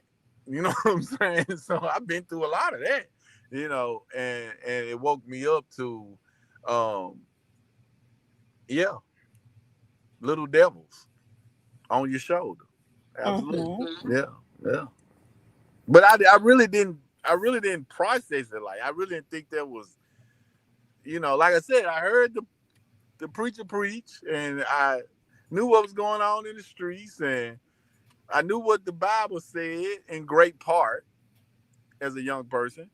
And but I really wasn't putting the devil and evil spirits inside of people that I was interacting with or that was around in the city, and I really wasn't putting all that together like that. But that's really what was going on, and it's really what's going on now. You know, we also have the situation in Senatobia. I don't know at Yeah. what point you want to touch Yeah. on that. Yeah, but before we touch on that, I got to ask you something else about. I want to ask you two more things about the music industry. Okay. Okay, so I hear you say a lot. I know you and Gotti used to be pretty tight. We know about you all had a falling out. Do you care to break down where did the disconnect happen at? The disconnect happened. I think the biggest disconnect happened at. It's funny because it happened at Gucci Mane photos. I mean Gucci Mane video shoot. And like I told you, I was just to my wits end because I had a brand new baby. I had a brand new baby girl, and I had saw what they were doing Like I saw how they were arranging things and blocking and like I called Pepper out, I called Devin out, I called Mike T out, I called a lot of these people out that the level of ass kissing I that's another thing I really didn't understand. But to get back on your question, um me and Quit went to this video shoot. I told you this story.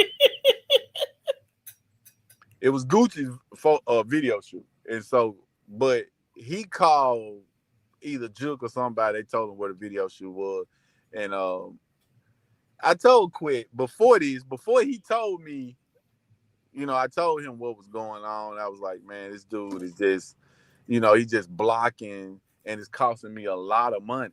Now I'm in a 3-story house in Alpharetta, Georgia at this point, so it ain't like, and I got the G wagon, I got the Bentley outside, so it ain't like I'm starving because I feel like this nigga blocking.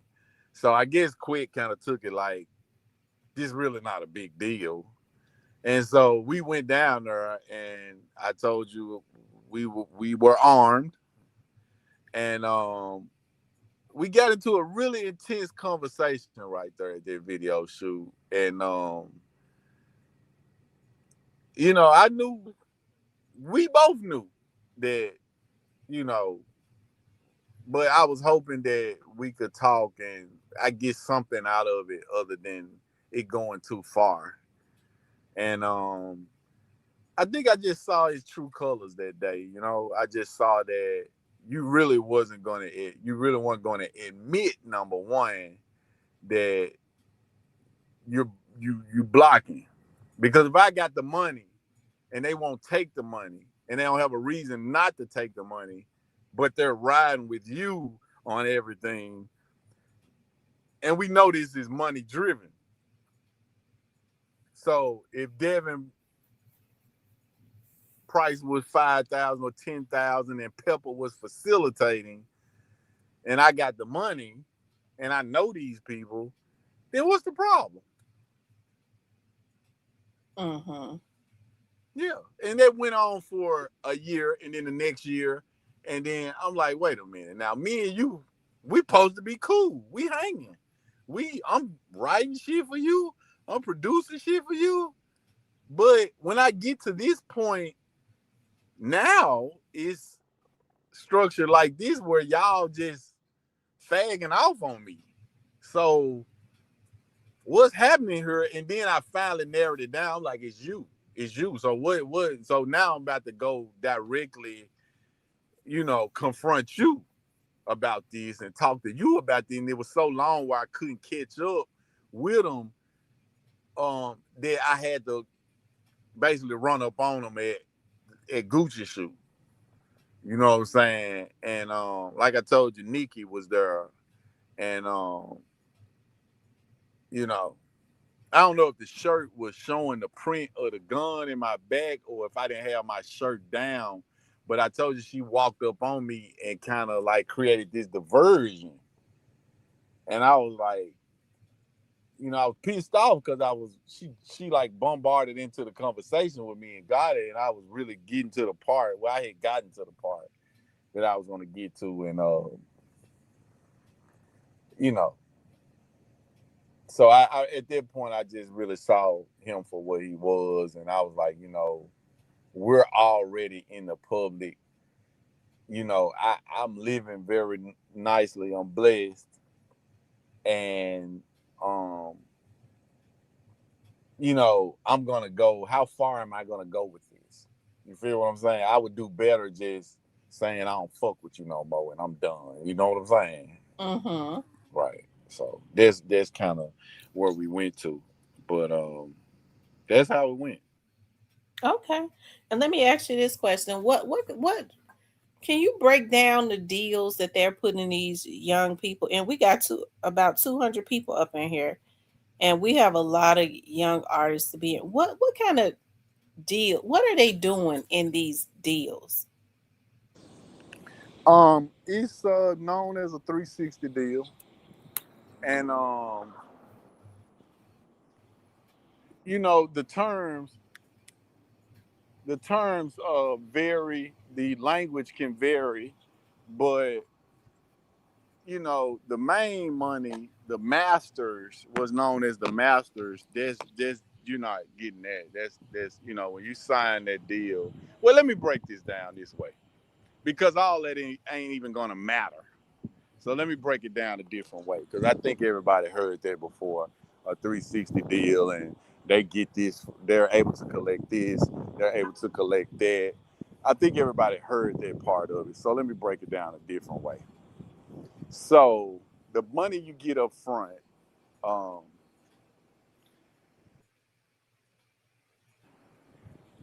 the money you get up front, you won't,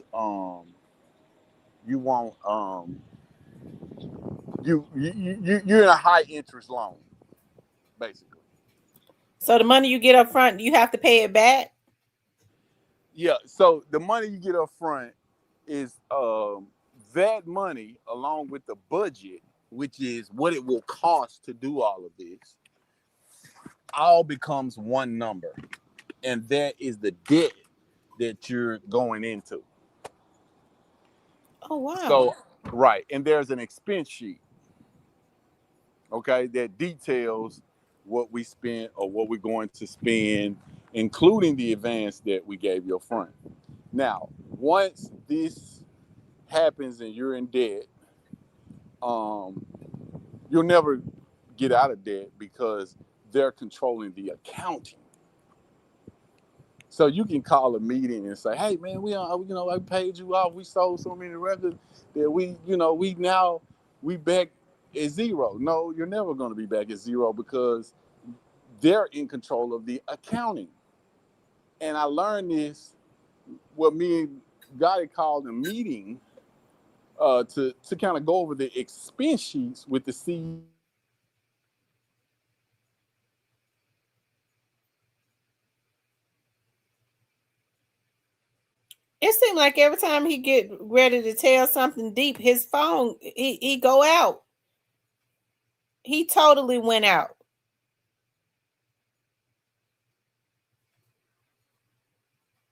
Mr. Ian, we can't hear you.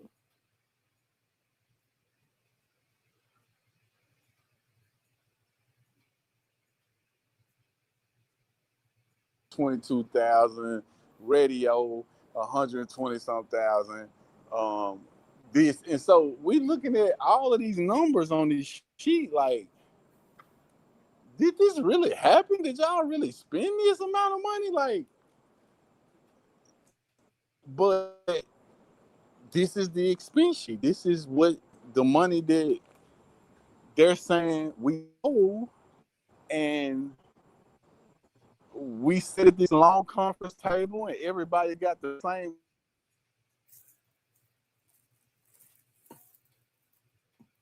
They messing with this live bad. This live was going smooth until he started getting into details, real deep details about stuff. Can you hear me now? Can you hear me They now? messing with the live. Hold on. Can you hear me now? Yeah, I can hear you now. Okay. So Yeah. the expense sheets and the accounting is the key. So so make sure we get it all in so everybody hears it. The accounting and the expense sheets on what you owe or what they're saying you owe is the key.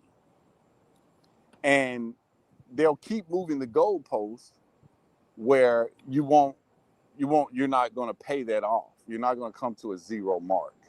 Where Because if you came to a zero mark, then the next album you're supposed to get in advance again. See, in the contract, it looks like you're going to get it advance each album.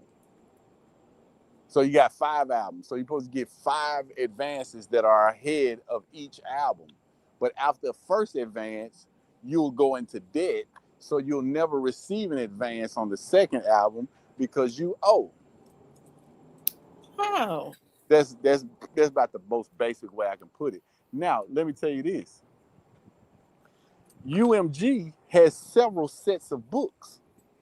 So the expense sheets and the books that they presented to us on, okay, you owe this much, are not the same, is not the same accounting books that they're filing their taxes with. So the accounting is very complex, it's multi-layered, and there's several sets of books. You won't win.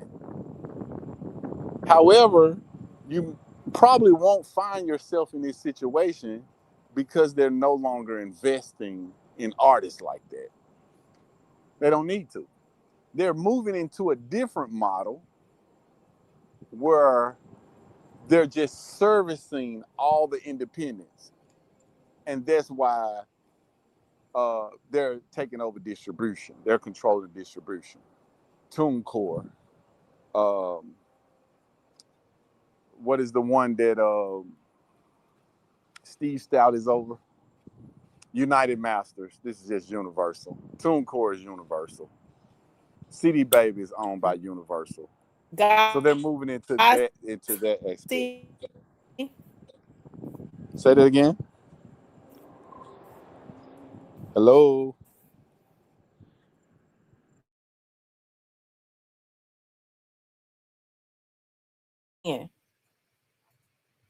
Okay, say Yeah, that again. somebody mad. They start that this live was going smooth. Somebody been messing with this live. Well, sometimes you get a bad connection. Can you hear me now? Yeah, we can hear you. Okay, I'm gonna move to a different space. Give me 2 minutes. Go ahead and talk to the audience for a second. Okay.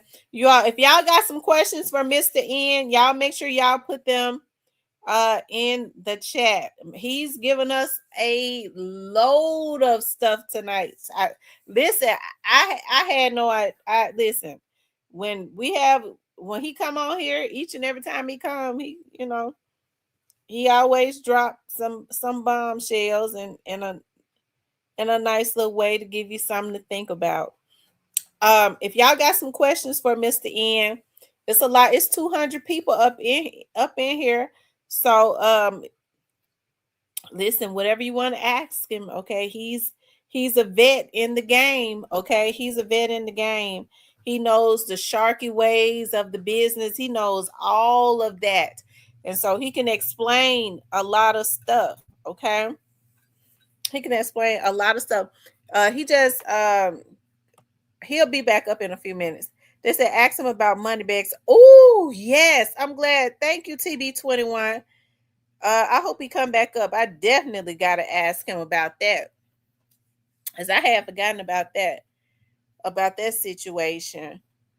Um, you all make sure y'all hit the like button, y'all. We only had 70 likes. Y'all make sure y'all hit the like button and support the channel. Okay, Mr. N, I'm glad you're back. Listen, Okay. Mr. N, they told me to ask you this. What do you think about that money bag situation? Um, Depends on the paperwork that's involved. With the young lady suing him and Rock Nation for $100 million, the ex-manager. If she has some type of agreement that they've came to in the past, um, yeah, that's really going to happen. As wild as it may sound, and her personality and her lifestyle really has nothing to do with it. If they had an agreement, um, yeah, he's got a big problem on his hands. Okay. They told me to ask you, what do you think about Straight Drop's appeal to the Supreme Court? I don't think about it. He said,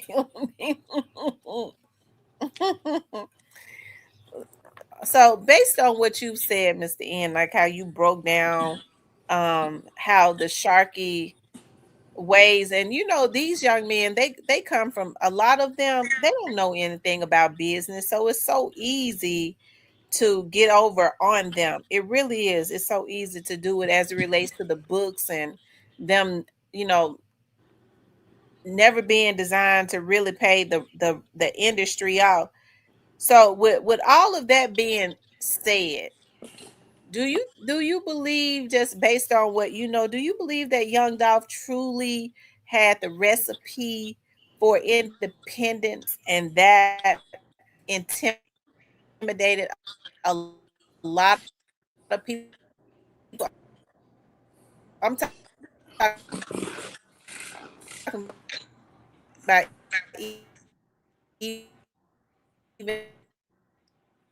I'm getting a lot of, yeah, you cutting out real bad on me. more than Can you hear me now? Gotti. Okay. Can you hear me? I can hear you now. Okay, yeah. It sounded like you were cutting out on me.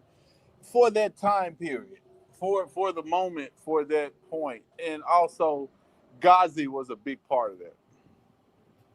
Ghazi saw where Dolph had put in a lot of grassroots hard work, and he could help him build on that. But it wasn't long before Dolph realized what the strategy was, and really didn't need Ghazi in a lot of ways, to be honest with you. And but for that time, um, it was him and Ghazi. That's really what was going on. And so Ghazi's background, you need to go and look at and see how Empire really formed and what Ghazi was doing before Empire. And it was a tremendous amount of work in terms of his background. And ultimately, I had to go put that work in to go figure out and to find out. Also, to educate myself on a formal level, because there were certain things that, from a technology standpoint, that I just didn't understand and get. It was so complex. It was such a complex um, undertaking to figure out and learn what was going on. And I had a lot of data and a lot of statements to work with, but that really didn't mean anything because a lot of Universal artists and producers have, data and statements and different things to go by. And so you can't really look at it. It's designed so that you can't really look at it and figure it out.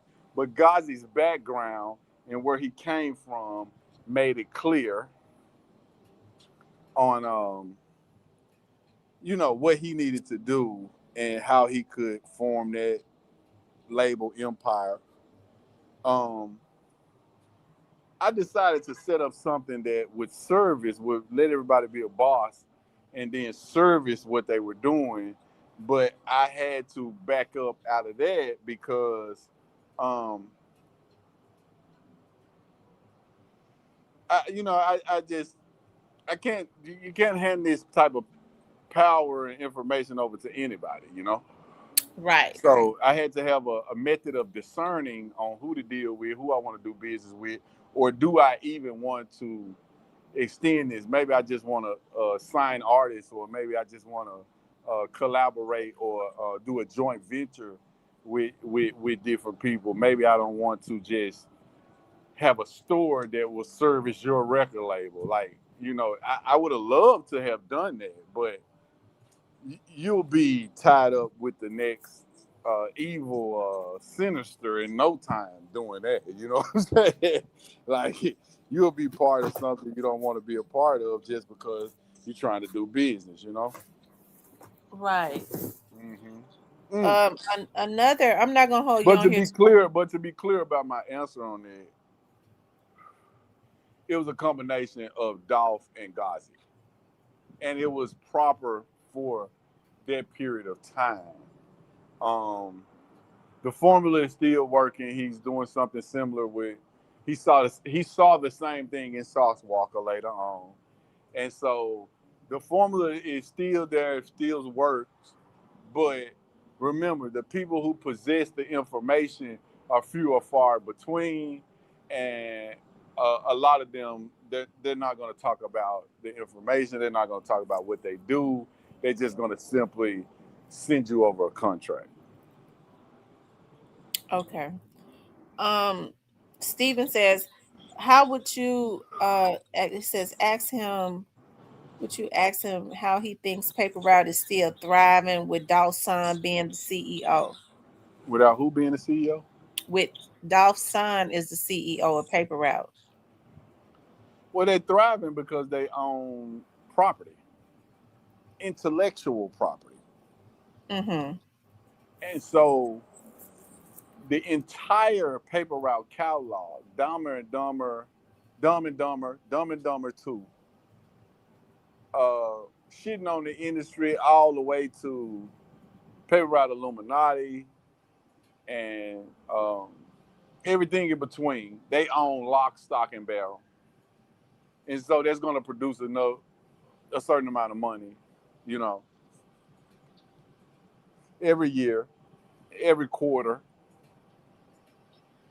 And it is amazing what he built, you know, and everyone should strive to build something similar or something like that, you know, Well, if you're according to doing if you're Gotti, into he's music. independent.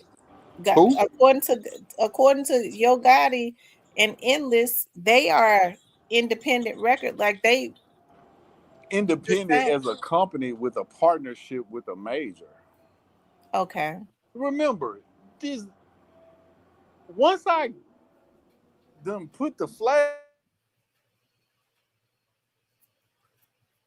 Every time he get ready to tell it, they do something. He goes and the out. jargon, so you know what I'm saying? I can say anything. I can say a lot Mm-hmm. of things because you don't understand the jargon. You feel what I'm saying? Hello? Mm-hmm. Yeah, I'm the. Can you hear me, Hello? Ian? Can you hear? Can you hear me? Yeah, yeah, we went out. I said, once I have the platform to, you know, the branding and all of this behind it, I said, I can say things in a way where the majority of the people really don't understand it. Right. Right. So, independent in partnership with the major, or I have concluded my business with the major and now independent. But once again, who is CMG? I'm serious. You know what I'm saying? From what I see, a guy from Dallas, Texas, and Memphis ain't feeling his music, and Glorilla.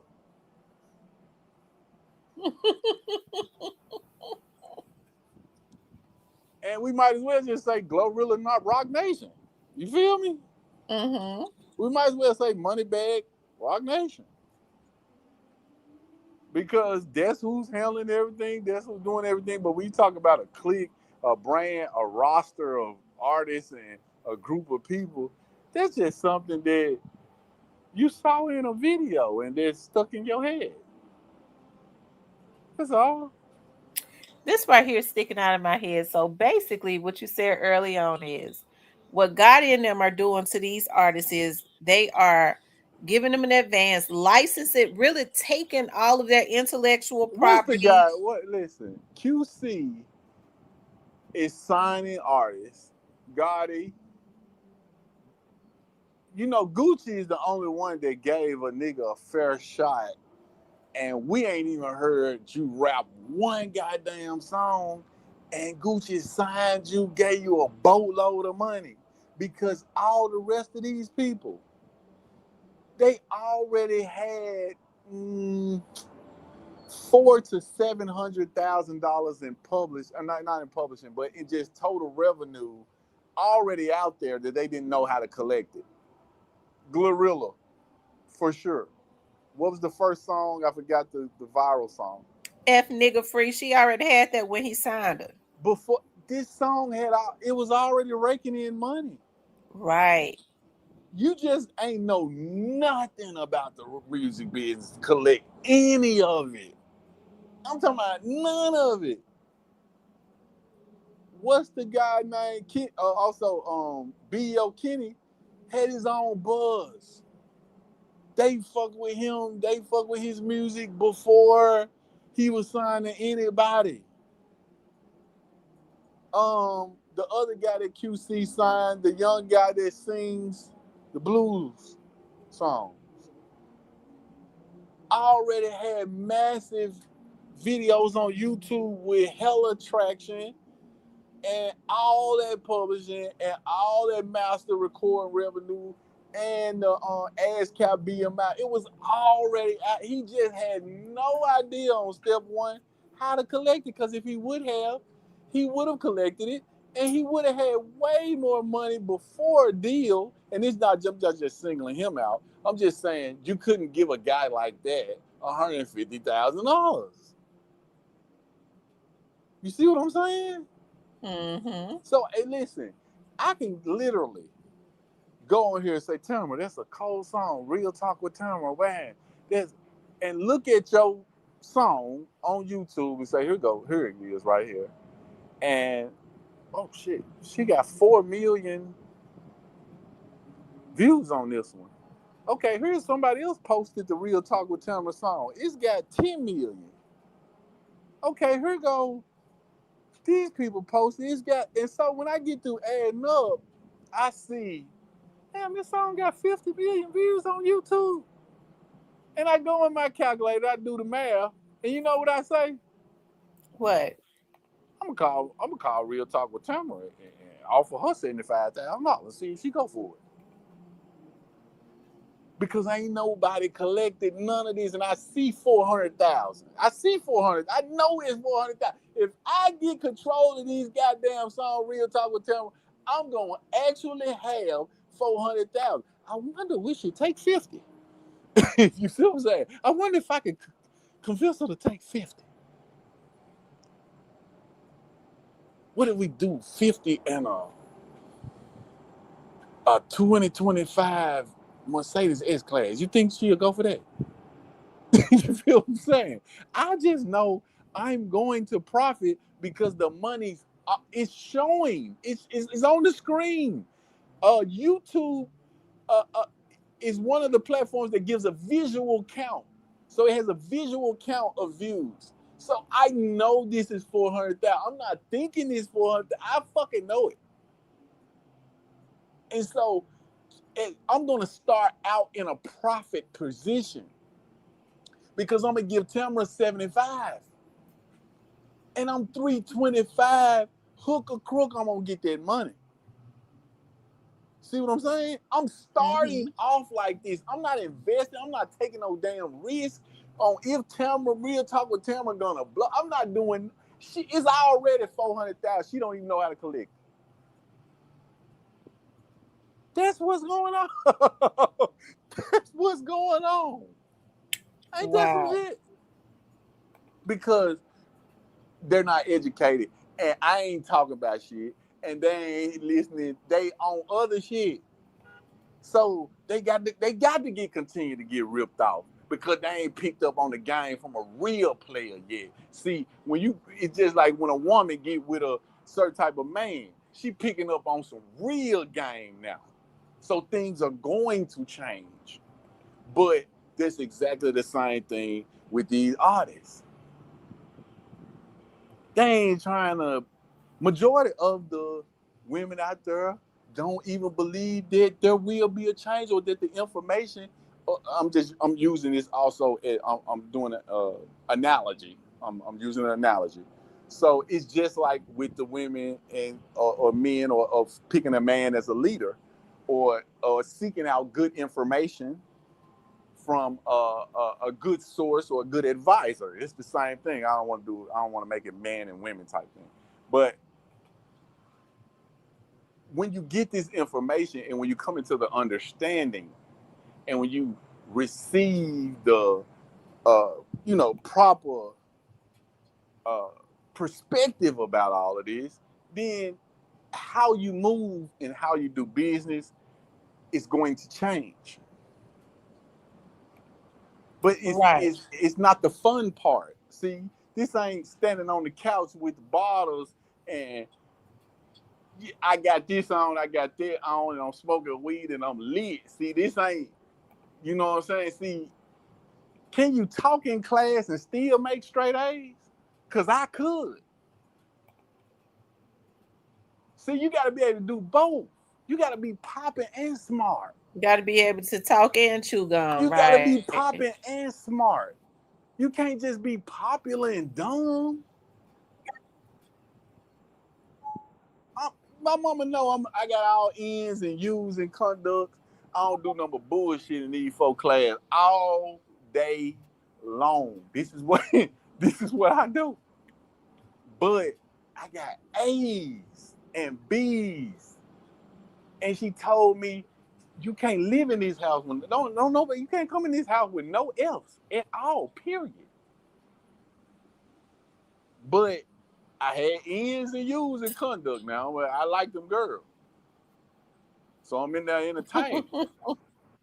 Keep it real with you. But I know all this shit though, really. See, I know all this shit. I'm really listening while the lady talking and talking to the girls. I'm really, my ear working two ways. You see what I'm saying? I'm taking in the information and I'm still popping it. You see what I'm saying? And so you got to be able to do both. And that's what makes you good. That's what makes you like really good. Like that's what puts you in a position to be great. You know what I'm saying? Right. Right. Oh, Yeah. Lord have My mercy, son, Mr. Ian. my son the same way, you know, but I have to give him the duality. You feel what I'm saying? Mm-hmm. Right. Go ahead. What were you saying? I said, "Ooh, you really have dropped, really are dropping some nuggets tonight." Yeah, they've been propagandized and abused and exposed and treated badly by the Jewish people that run the music business, and that's not all Jewish people. Well, Um, why do they continue to sign because of money, money money. that they gotta pay back? See, a lot of people get these advancements. Okay, so I'm trying like the to shit 700. on. I'm trying to shit on this dude that's hating on me. I'm finna sign this shit. Finna sign my goddamn life away, and I'm finna go get this car, and I'm finna shit on these people. Yeah, we have went to the level of ignorance of that. It's unimaginable. Goddamn it, you feel what I'm saying? So that's $750,000 that your guy counted out to ESTG. Well, ESTG told you that. He told you the story that everybody can leave this after this. Go watch what ESTG said. What did he say? Tell us, cause I don't He know. he said in the freestyle and in the interview that your guy ain't gave him no money like that. That money he counted out. And he told y'all it wasn't real. That wasn't what went on. This is what he said. Let's make sure y'all don't go to quote me.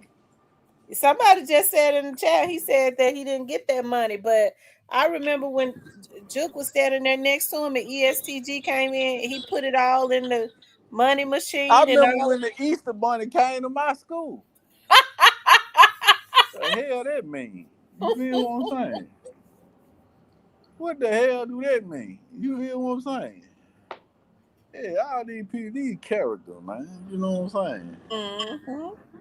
Yeah, these folks characters, man. And What was it's the all purpose good of though. signing the little dude down there? And I like the guy in Dallas, but then he come to Memphis. Memphis should be his home away from home. He's the club should. Why wouldn't he? They I ain't don't. got they don't have that type of hold on Memphis like that no more. You know what I'm saying? Is that why he ain't doing the birthday bash in Memphis? You know, it's old.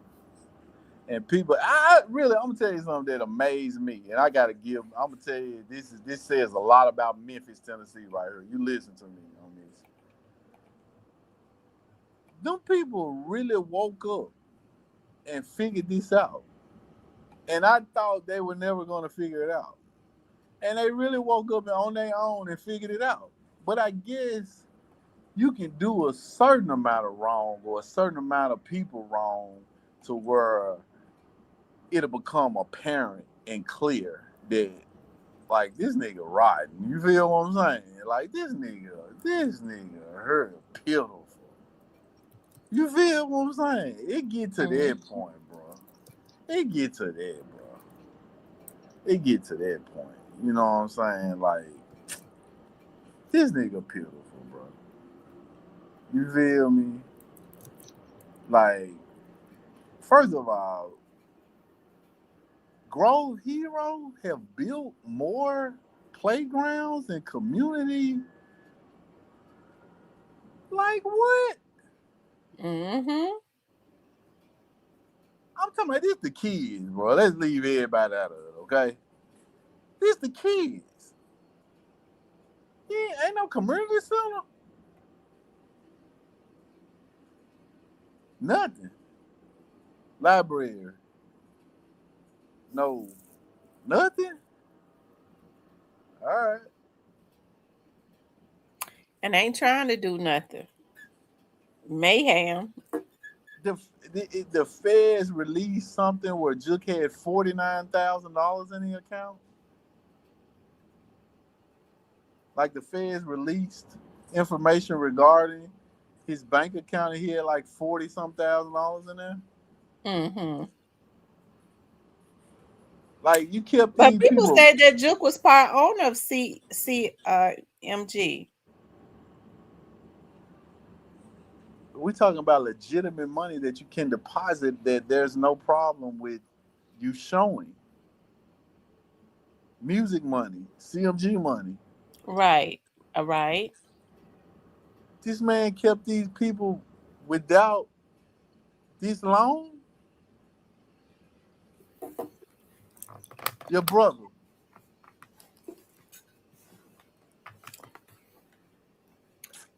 Why do you think the other people have been? Because I was saying before, like before, Govan started talking to people like Grip and um well I had already heard about B Mims. Okay, I knew he wasn't clean, Well, but they B managed to Mill. keep their noses clean, and their seats, their executives of these companies.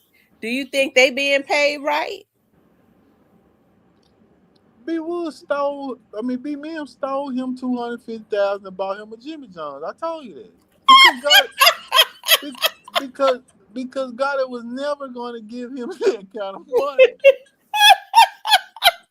And you know what? I was like, B Mills is wrong, and but now that when I went back and thought about that, you should have took more than that, B Mill, because you worth more than that, and you did a tremendous amount of work to brand them artists.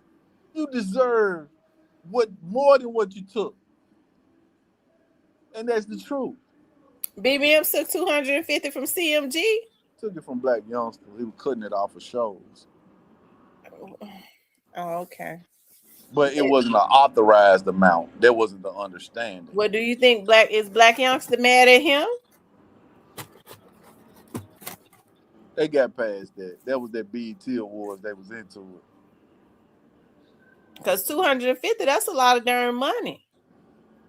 At that time, it wasn't to them, and they made it right. Well, he should have invested in the subway, because Jimmy John's on his damn way out of business.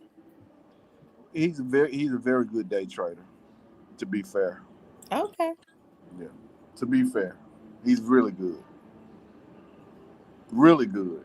He's Well, really he good. need to be, because he gonna need some lawyers after a Yeah, and while. I don't agree with none of that bullshit. I don't fuck with these character ass niggas. I'm just gonna tell the truth. I ain't finna get on her and just, you feel what I'm saying? Mm-hmm. Yeah, I gotta take a break right there and let y'all know that nah, it ain't, but I'm just keeping it real, you know. But um he wasn't gonna pay him that amount. He wasn't gonna pay him properly, and what he got out of it is what he got out of it, and you know that's how they go. The original company I&E, I think God had learned really early that I don't want anybody to be a co-owner with me, and basically just wrote Grip out of the whole script from an ownership standpoint. But Grip is like an executive now, though, right? What is that?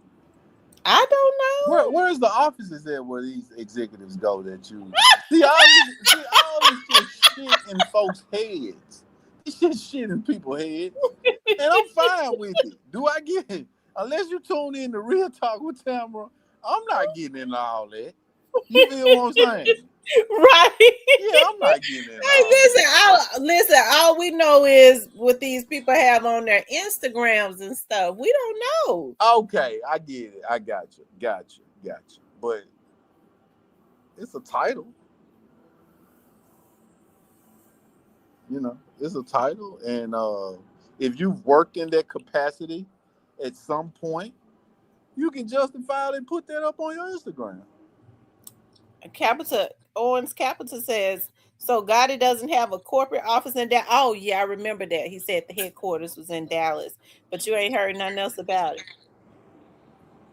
I mean, when we comes down to corporate entities, I can put that anywhere. I can put it at a PO box. I can put it in a virtual office. I can put it in an apartment. I can put it at a house.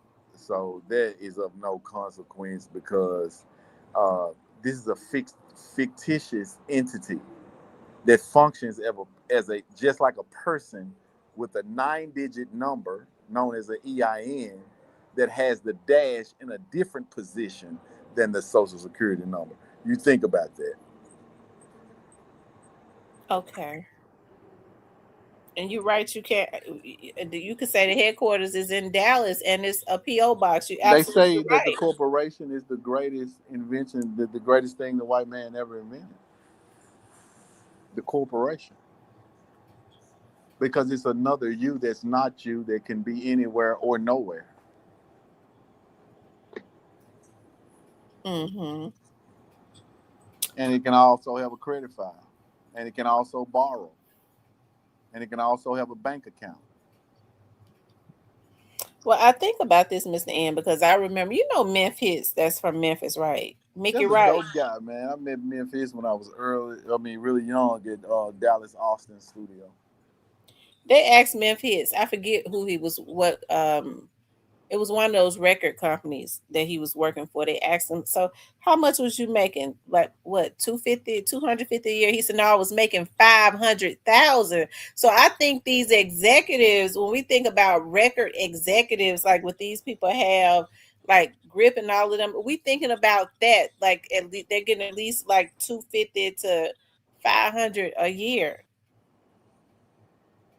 If you're working for a major label, it depends on your position at the label. Mm-hmm. A&R versus uh, executive or vice president of A&R or president of Urban Radio, uh, vice president of Urban Radio. So there's a lot of positions there. But for a salary like that, you would definitely be at a major label and um, not on the lower tier, you know? Mm-hmm. Right. Okay, they said Endless um, Records show that their headquarters is at the post office. My point exactly. My point exactly.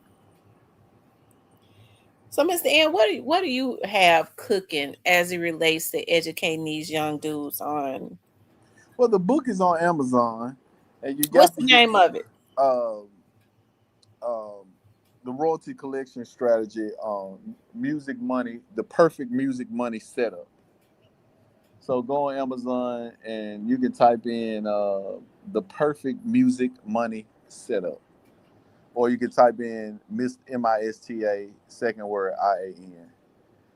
The link is on my Instagram, I think, and my Facebook. So, but it's on Amazon, and you really need the basics because we can't get into the other part of it if you don't understand the basics of copywriting, of collecting the master royalties versus the publishing royalties versus the royalties associated with the words, the lyrics, and ASCAP and BMI collects that. ASCAP American Society of Composers, Authors, and Publishers. So this is all dealing with people who write great things and put things out that are, you know, to an audience, whether it's poetry or a song or a rap song or whatever it is. It's being performed, and this company represents the writers. Uh, so you need to get all of the basics down, and understand how the money is collected. Once we get that down, then we can get to the numbers and try to help get the numbers where they need to be. But a lot of young people already have momentum, especially in Memphis, and they already have activity and numbers in terms of an audience and people liking what they're doing. And so you want to know how to collect what's coming from that just in case or when it goes really, really big, Mm-hmm. because this is the chance to, um, buy your house and set yourself up and to, you know, put yourself in a great position just all around. Yeah. So I still have this idea. I don't know why I just can't let it go. Um, who wants to be the next the biggest? I just think that it should be a contest. Whoever wins get to work with you and with Drama Boy. Y'all help them with some beats. Help to put them on out of Yeah, Memphis. yeah, that would be dope. I don't know how exactly it's going to take the right people, and the industry needs all type of people. We need people to facilitate something like that. We need people to connect people. This is the business of it. This is the networking part of it. Well, you won't get in touch with that person, so I'll do the lead work part of it. So we need managers, we need business people. Um,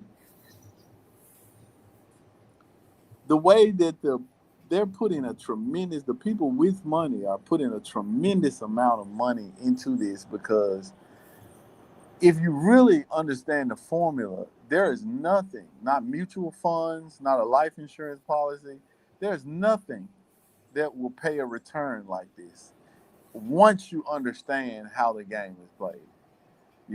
And someone to help you understand this better, in my book I speak about how someone owns the words to happy birthday. The happy birthday to, no, someone owns that. Someone owns that. Don't think that's just some song you singing. But if you try to go sing it on a television show, on the news, or anything where it's being published to an audience, a royalty must be paid. Now, how could this happen?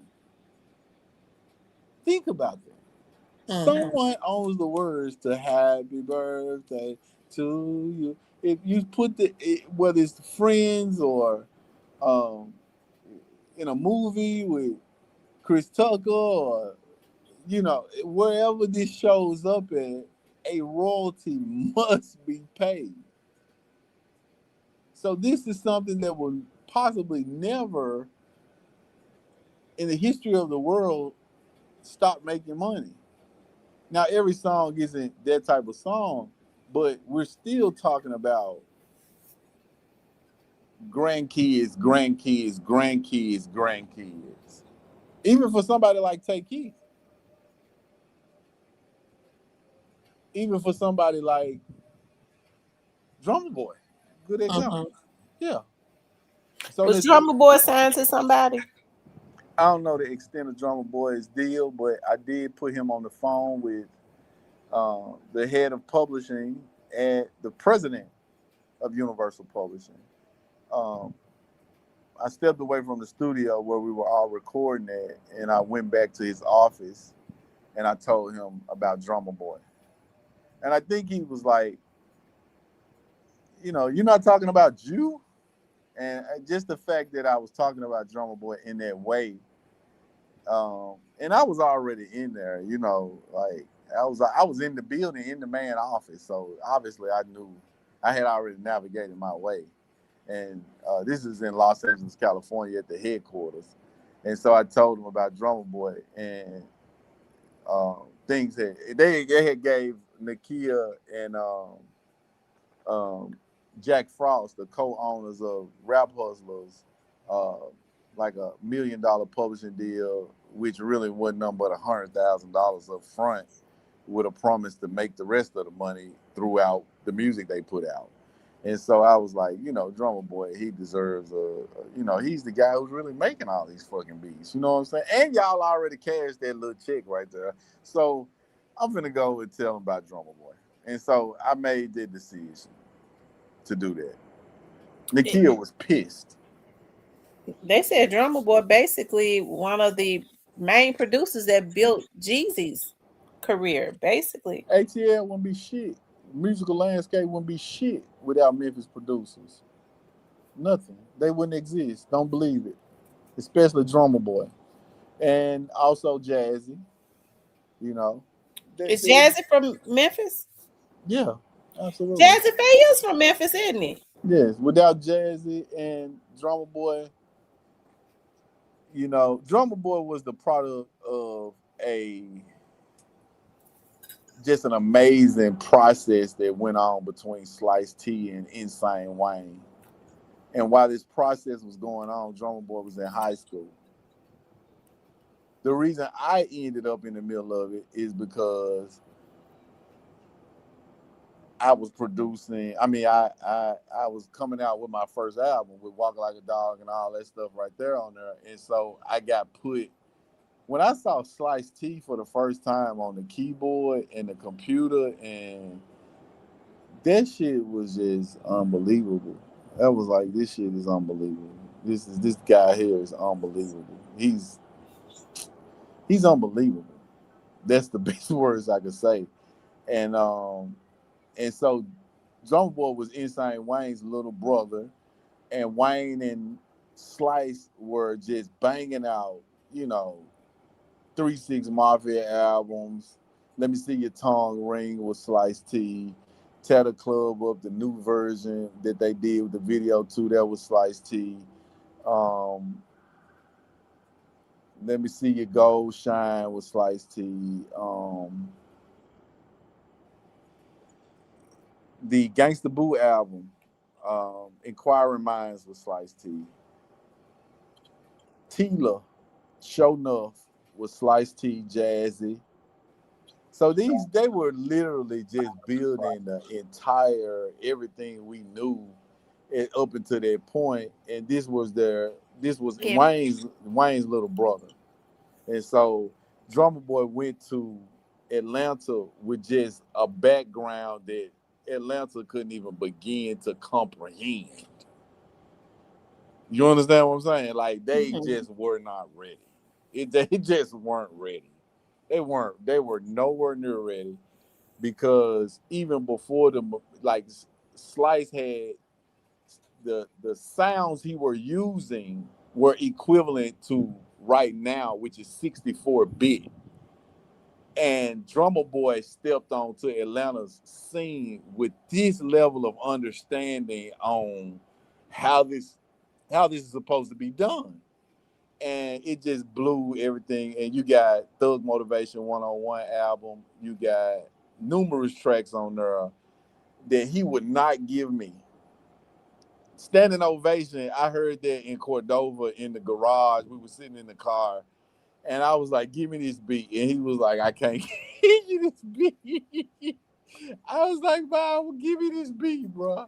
And he like, "Bro, I can't give you this beat, bro. I swear to God, if I give it to you, I will give it to you. I can't give it to you." But it was Standing Ovation, and Yo Gotti, that's what's up.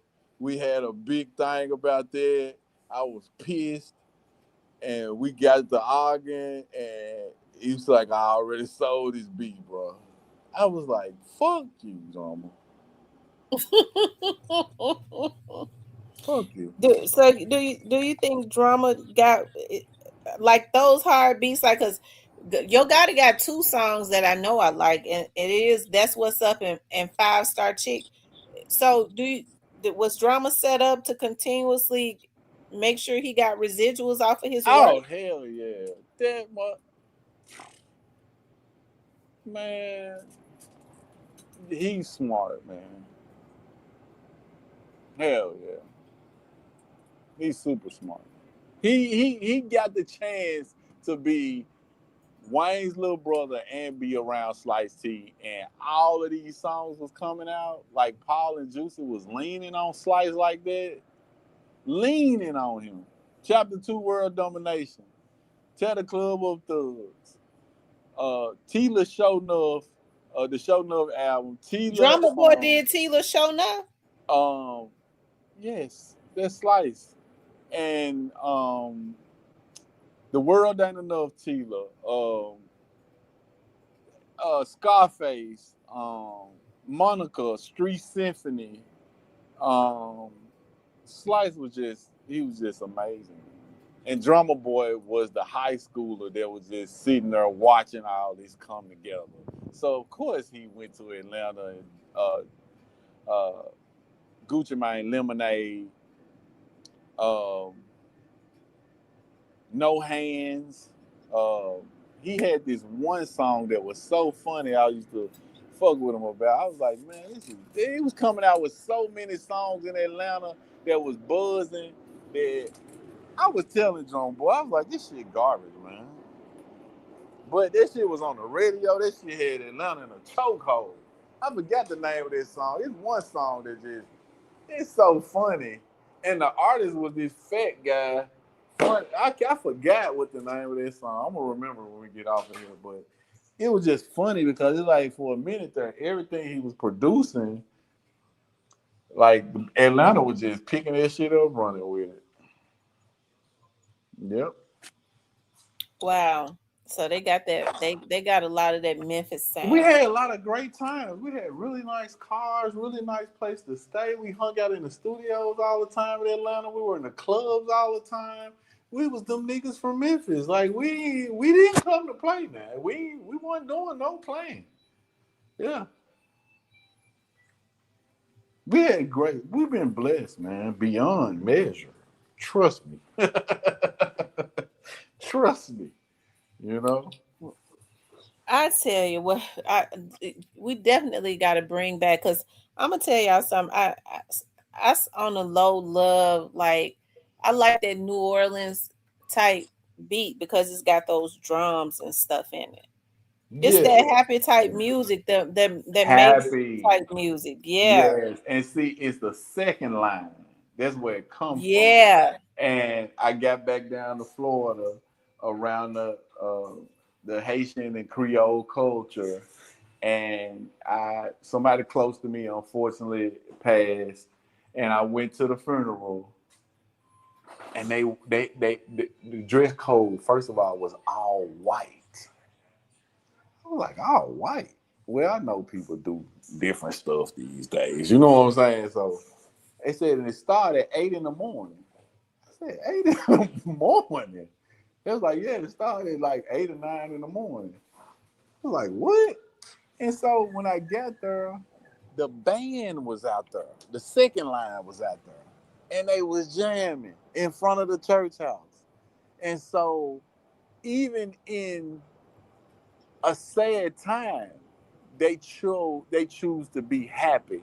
And that's the strength of that music and that bounce and that New Orleans and that happy type of feeling, that type of culture. You feel what I'm saying? But I got yes. right back down here to Florida, and it was one of my sons. It was his grandfather, to be honest with you, and they wanted him to wear all white at the funeral. And I was like, oh, white, but they was out there dancing around and second lining. That's what it's called. They had the big drum, do do do do, and playing the same music in New Orleans is the same. It was the same vibe, and I was like, wow, this is, you never know where you're gonna have a musical experience that help you kind of see things differently.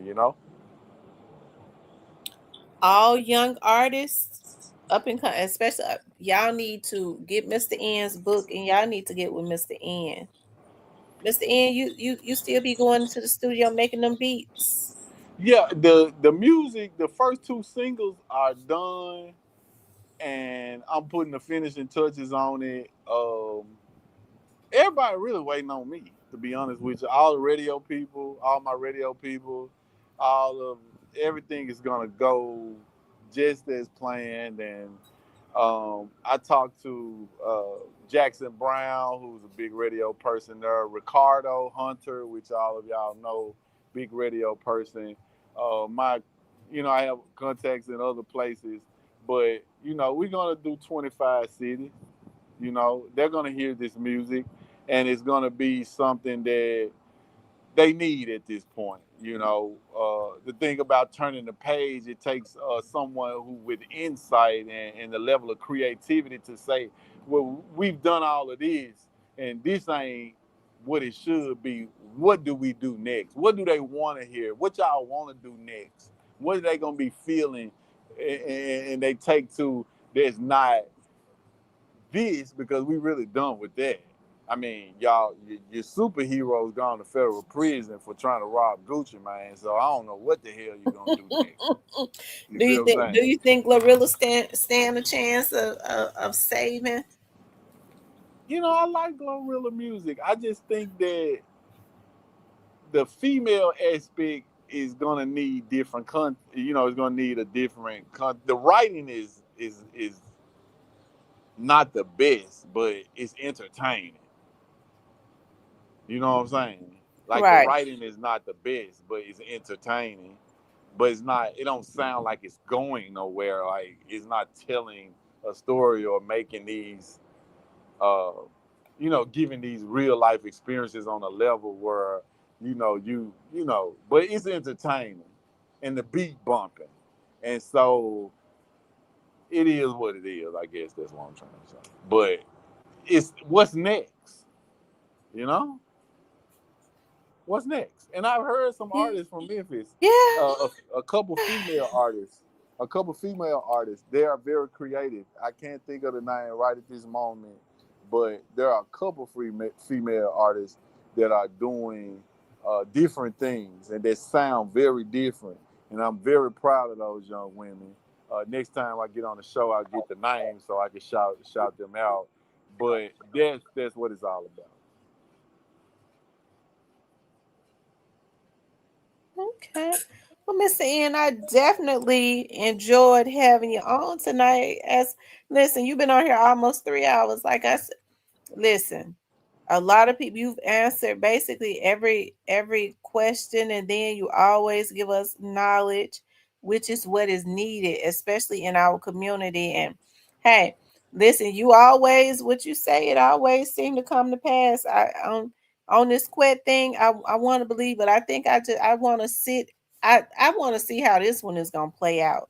I definitely I know you said 48 months, but um, I guess we gonna see. So, what would it mean if he get out in August on probation?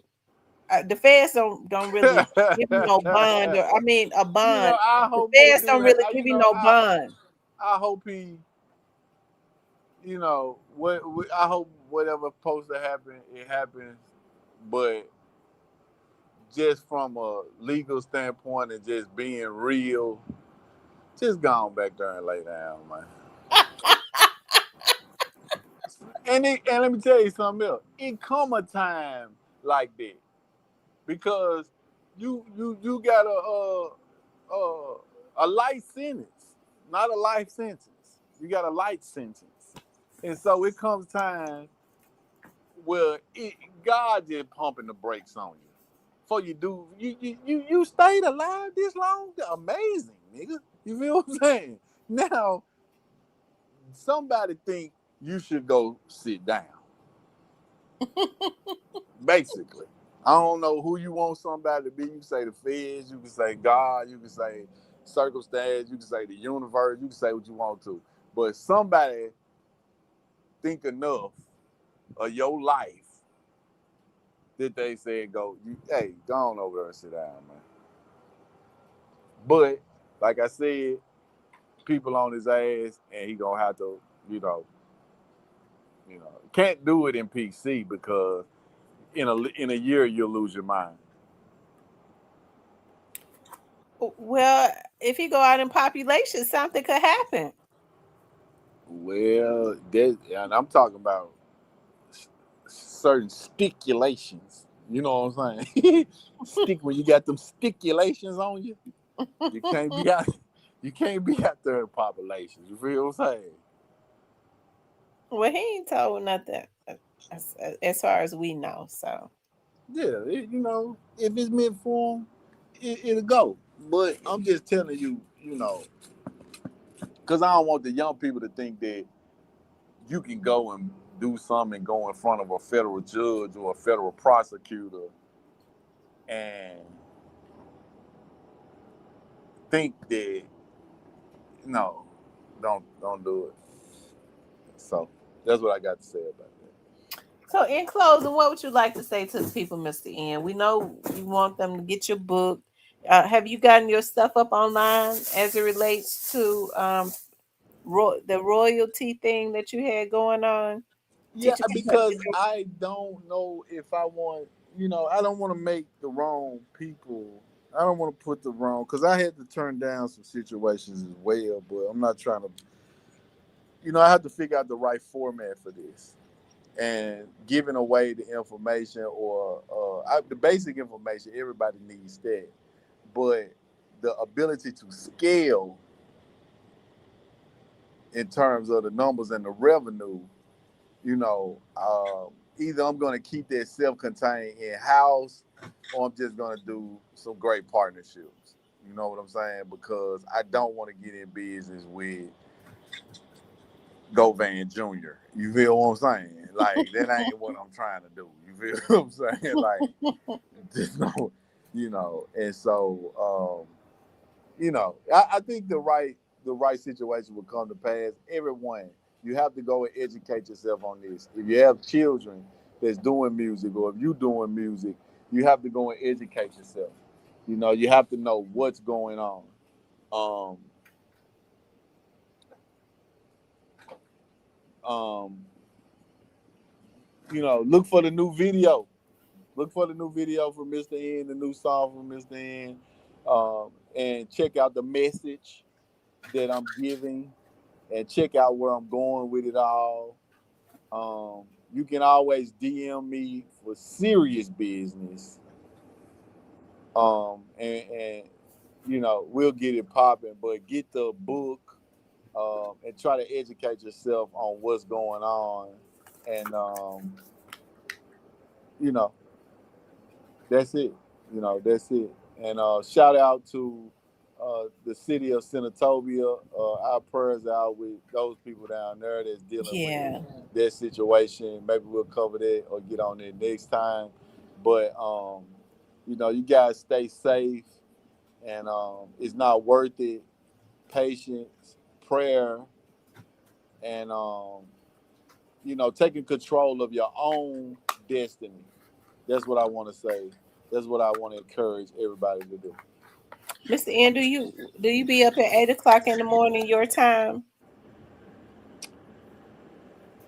I think I do. Yeah, 8 or 9. Okay, if you up at 8 o'clock your time, it's 7 o'clock our time. Get on my praying line. Okay, well, who is that? I have a prayer line. Oh, yeah. Oh, you said you have a prayer line. Okay, okay. Yeah, absolutely. I'll come in there and check out what y'all got going on. There's no problem. We're Yeah. on for 15 minutes every single day, Monday through Sunday, from 7 a.m. Central Time to 7:15. Um, I never heard this. When did this start? I started doing this back in January, Okay. and it has really started growing. I'm getting ready to show you right now.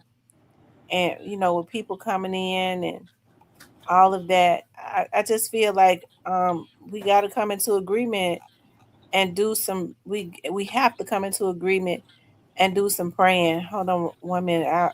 I have it on. I'm gonna start putting it on my here it is right here. Okay. So that's the praying line. Morning reset, 15 minutes of prayer. And that's the number and that's the code. It has definitely been growing. And I really would love for men to start getting on and agreeing with us and everything.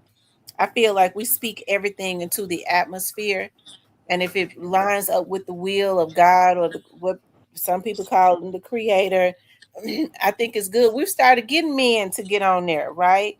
As a matter Mm-hmm. of fact, and they come into agreement with us as we pray and we command the morning and all of that. And I would love it for more men to get on because I feel like men should be leading the community. Absolutely. 53.6% of the households in Memphis are single mothers. So we got to do better.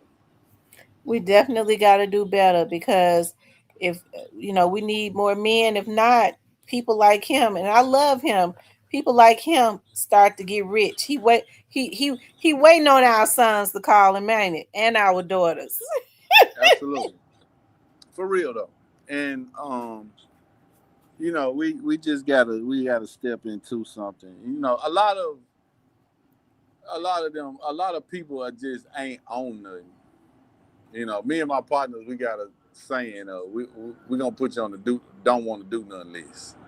Because you don't want to do nothing. You feel what I'm saying? And that's you just want to bullshit around, and you don't want to do nothing. So, too many people not on nothing. They got to. You can hustle and educate yourself and start a new thing. While you still getting it together. That's cool too. So I encourage everybody to do that and try to do more. You know. Absolutely. Well, I appreciate you getting on tonight. I know you got to go. I could hear the sirens in the background, all of that. I Oh, it's appreciate a you because Friday night. Yeah, it's a I Friday I know night. I was going to say it's almost like 1 o'clock where you are. They just woke up. The party don't start about 2:33. I know listen, my cousin used to always say when they would ask me to go out, I would be like, okay, we need to leave out at like 5 or 6. They're like, we don't get out until 9. What you talking about? For I'm like, real, I'm ready to okay. be back in the house at 9. Nah, these people down here don't. You don't get to the club in Miami before 3. Really, At 3 what? In the a.m. morning? Yeah, it's gonna go to 8, 9. It's gonna be morning dew on the cars in the parking lot at 7:30. These people, it's a line at 7:30, 7 a.m. I'm serious. Oh no. Yeah, so it's a That's different too level of late. party. Yeah, so yeah, it's Friday night, so you know. Thank you, the Black Barbie. She said your prayer line starts today. Mr. N, Mr. N, what's your cash app so that my audience can My bless you? cash out. I don't need no money for. I don't need nobody to send me no money on cash. Okay. Well, you know You what? can say justice for Miss dog. now Y'all, Mr. N, I love real look, don't do that because I be loving the real men. You heard what that man just said. I yeah. don't need Nah, I don't nobody to need. send Yeah, me. we I'm a good on man. our. Yeah, we straight on it, man. I mean, I appreciate that, and when my channel go up, if I decide to do a channel and do some stuff, I'll put that up. But hey, man, nah, I'm cool. Uh, Gentlemen, did a lot of you out hear that? That's a real man right there. I don't need nothing. Well, they might, if your job is this and, you want to show support, I understand that now. But um, in this particular case, we're not gonna do that tonight. Okay. Right. All right, Mr. N. Listen, y'all. Is there anything else you want to say, Mr. N? No, thank you guys for listening. Stay tuned in to Real Talk with Tamara. This is a platform where I'm able to come to and really talk to y'all, communicate with y'all. So I appreciate y'all tuning in. Those that did tune in tonight, and because I'm so busy in and out doing stuff, me setting up a channel and doing all of this right here, this is a way where I can get the message out to young people and to really bring everybody up to speed on things. And so stay locked in with Real Talk, and we gonna get through this, y'all. All right, you guys. Listen, I appreciate everybody tuning in tonight. I'm gonna try to at least get some of my homework out the way. Anyways, you all, I love you all. Shout out to Mr. Ian. Mr. Ian, what's your handler on social media? At MistaIan. At Mr. Ian. Right, that's Listen, Instagram, and on that's Facebook, Ian Carrera. spell Carrera. Carrera on Facebook, Carrera, Ian Carrera, and on Instagram, Mista Ian. Y'all reach out to him for some business, ladies. Yeah, Don't hit be me up, man. la- Hit me up. ladies. Let's go. Don't be trying to code him because y'all know he look like them because he looked like the Iranians. Okay, Oh Lord, I tried to get him to tell me if he was half Iranian or not. He say I'm he not. not. I'm not half He say he a Iranian. black guy, so all black guy. So I'm not. I'm not at half Iranian. That's for sure. you're all African American. Absolutely. Okay. All right, you guys. I love you all. You all have a good night. This was an awesome show. I thought it was dope. They ain't trying to get off. Yeah, I'll come back. I'll be back on in the morning. Yeah, we'll Y'all do it. want it. Look, they want Ian to stay on. He full of energy We'll do it. tonight. We'll do it a little more often. Yeah, we'll do it a little more often. So we'll set it up, and we'll come up with something. We'll do a little bit more often. Okay. No, I don't. He said he all black. They say you half Hispanic. No, he say he all. He say he all black. But we're not getting into that because what we need to get into is how we're going to come together and create change.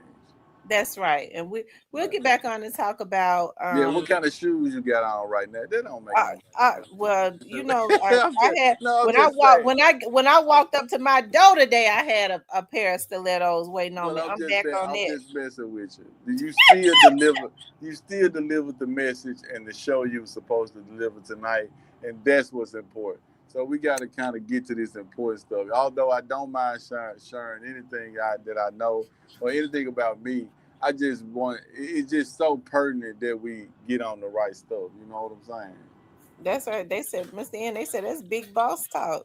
Yeah, for real, it is though. We got to get there, y'all. So let's stay locked in. Real talk. Let's do it again. Let's not let it be so long next time. Okay. All right, you guys. We'll do this again real soon. I love you all. Y'all have a good night. Thank you, Mr. N.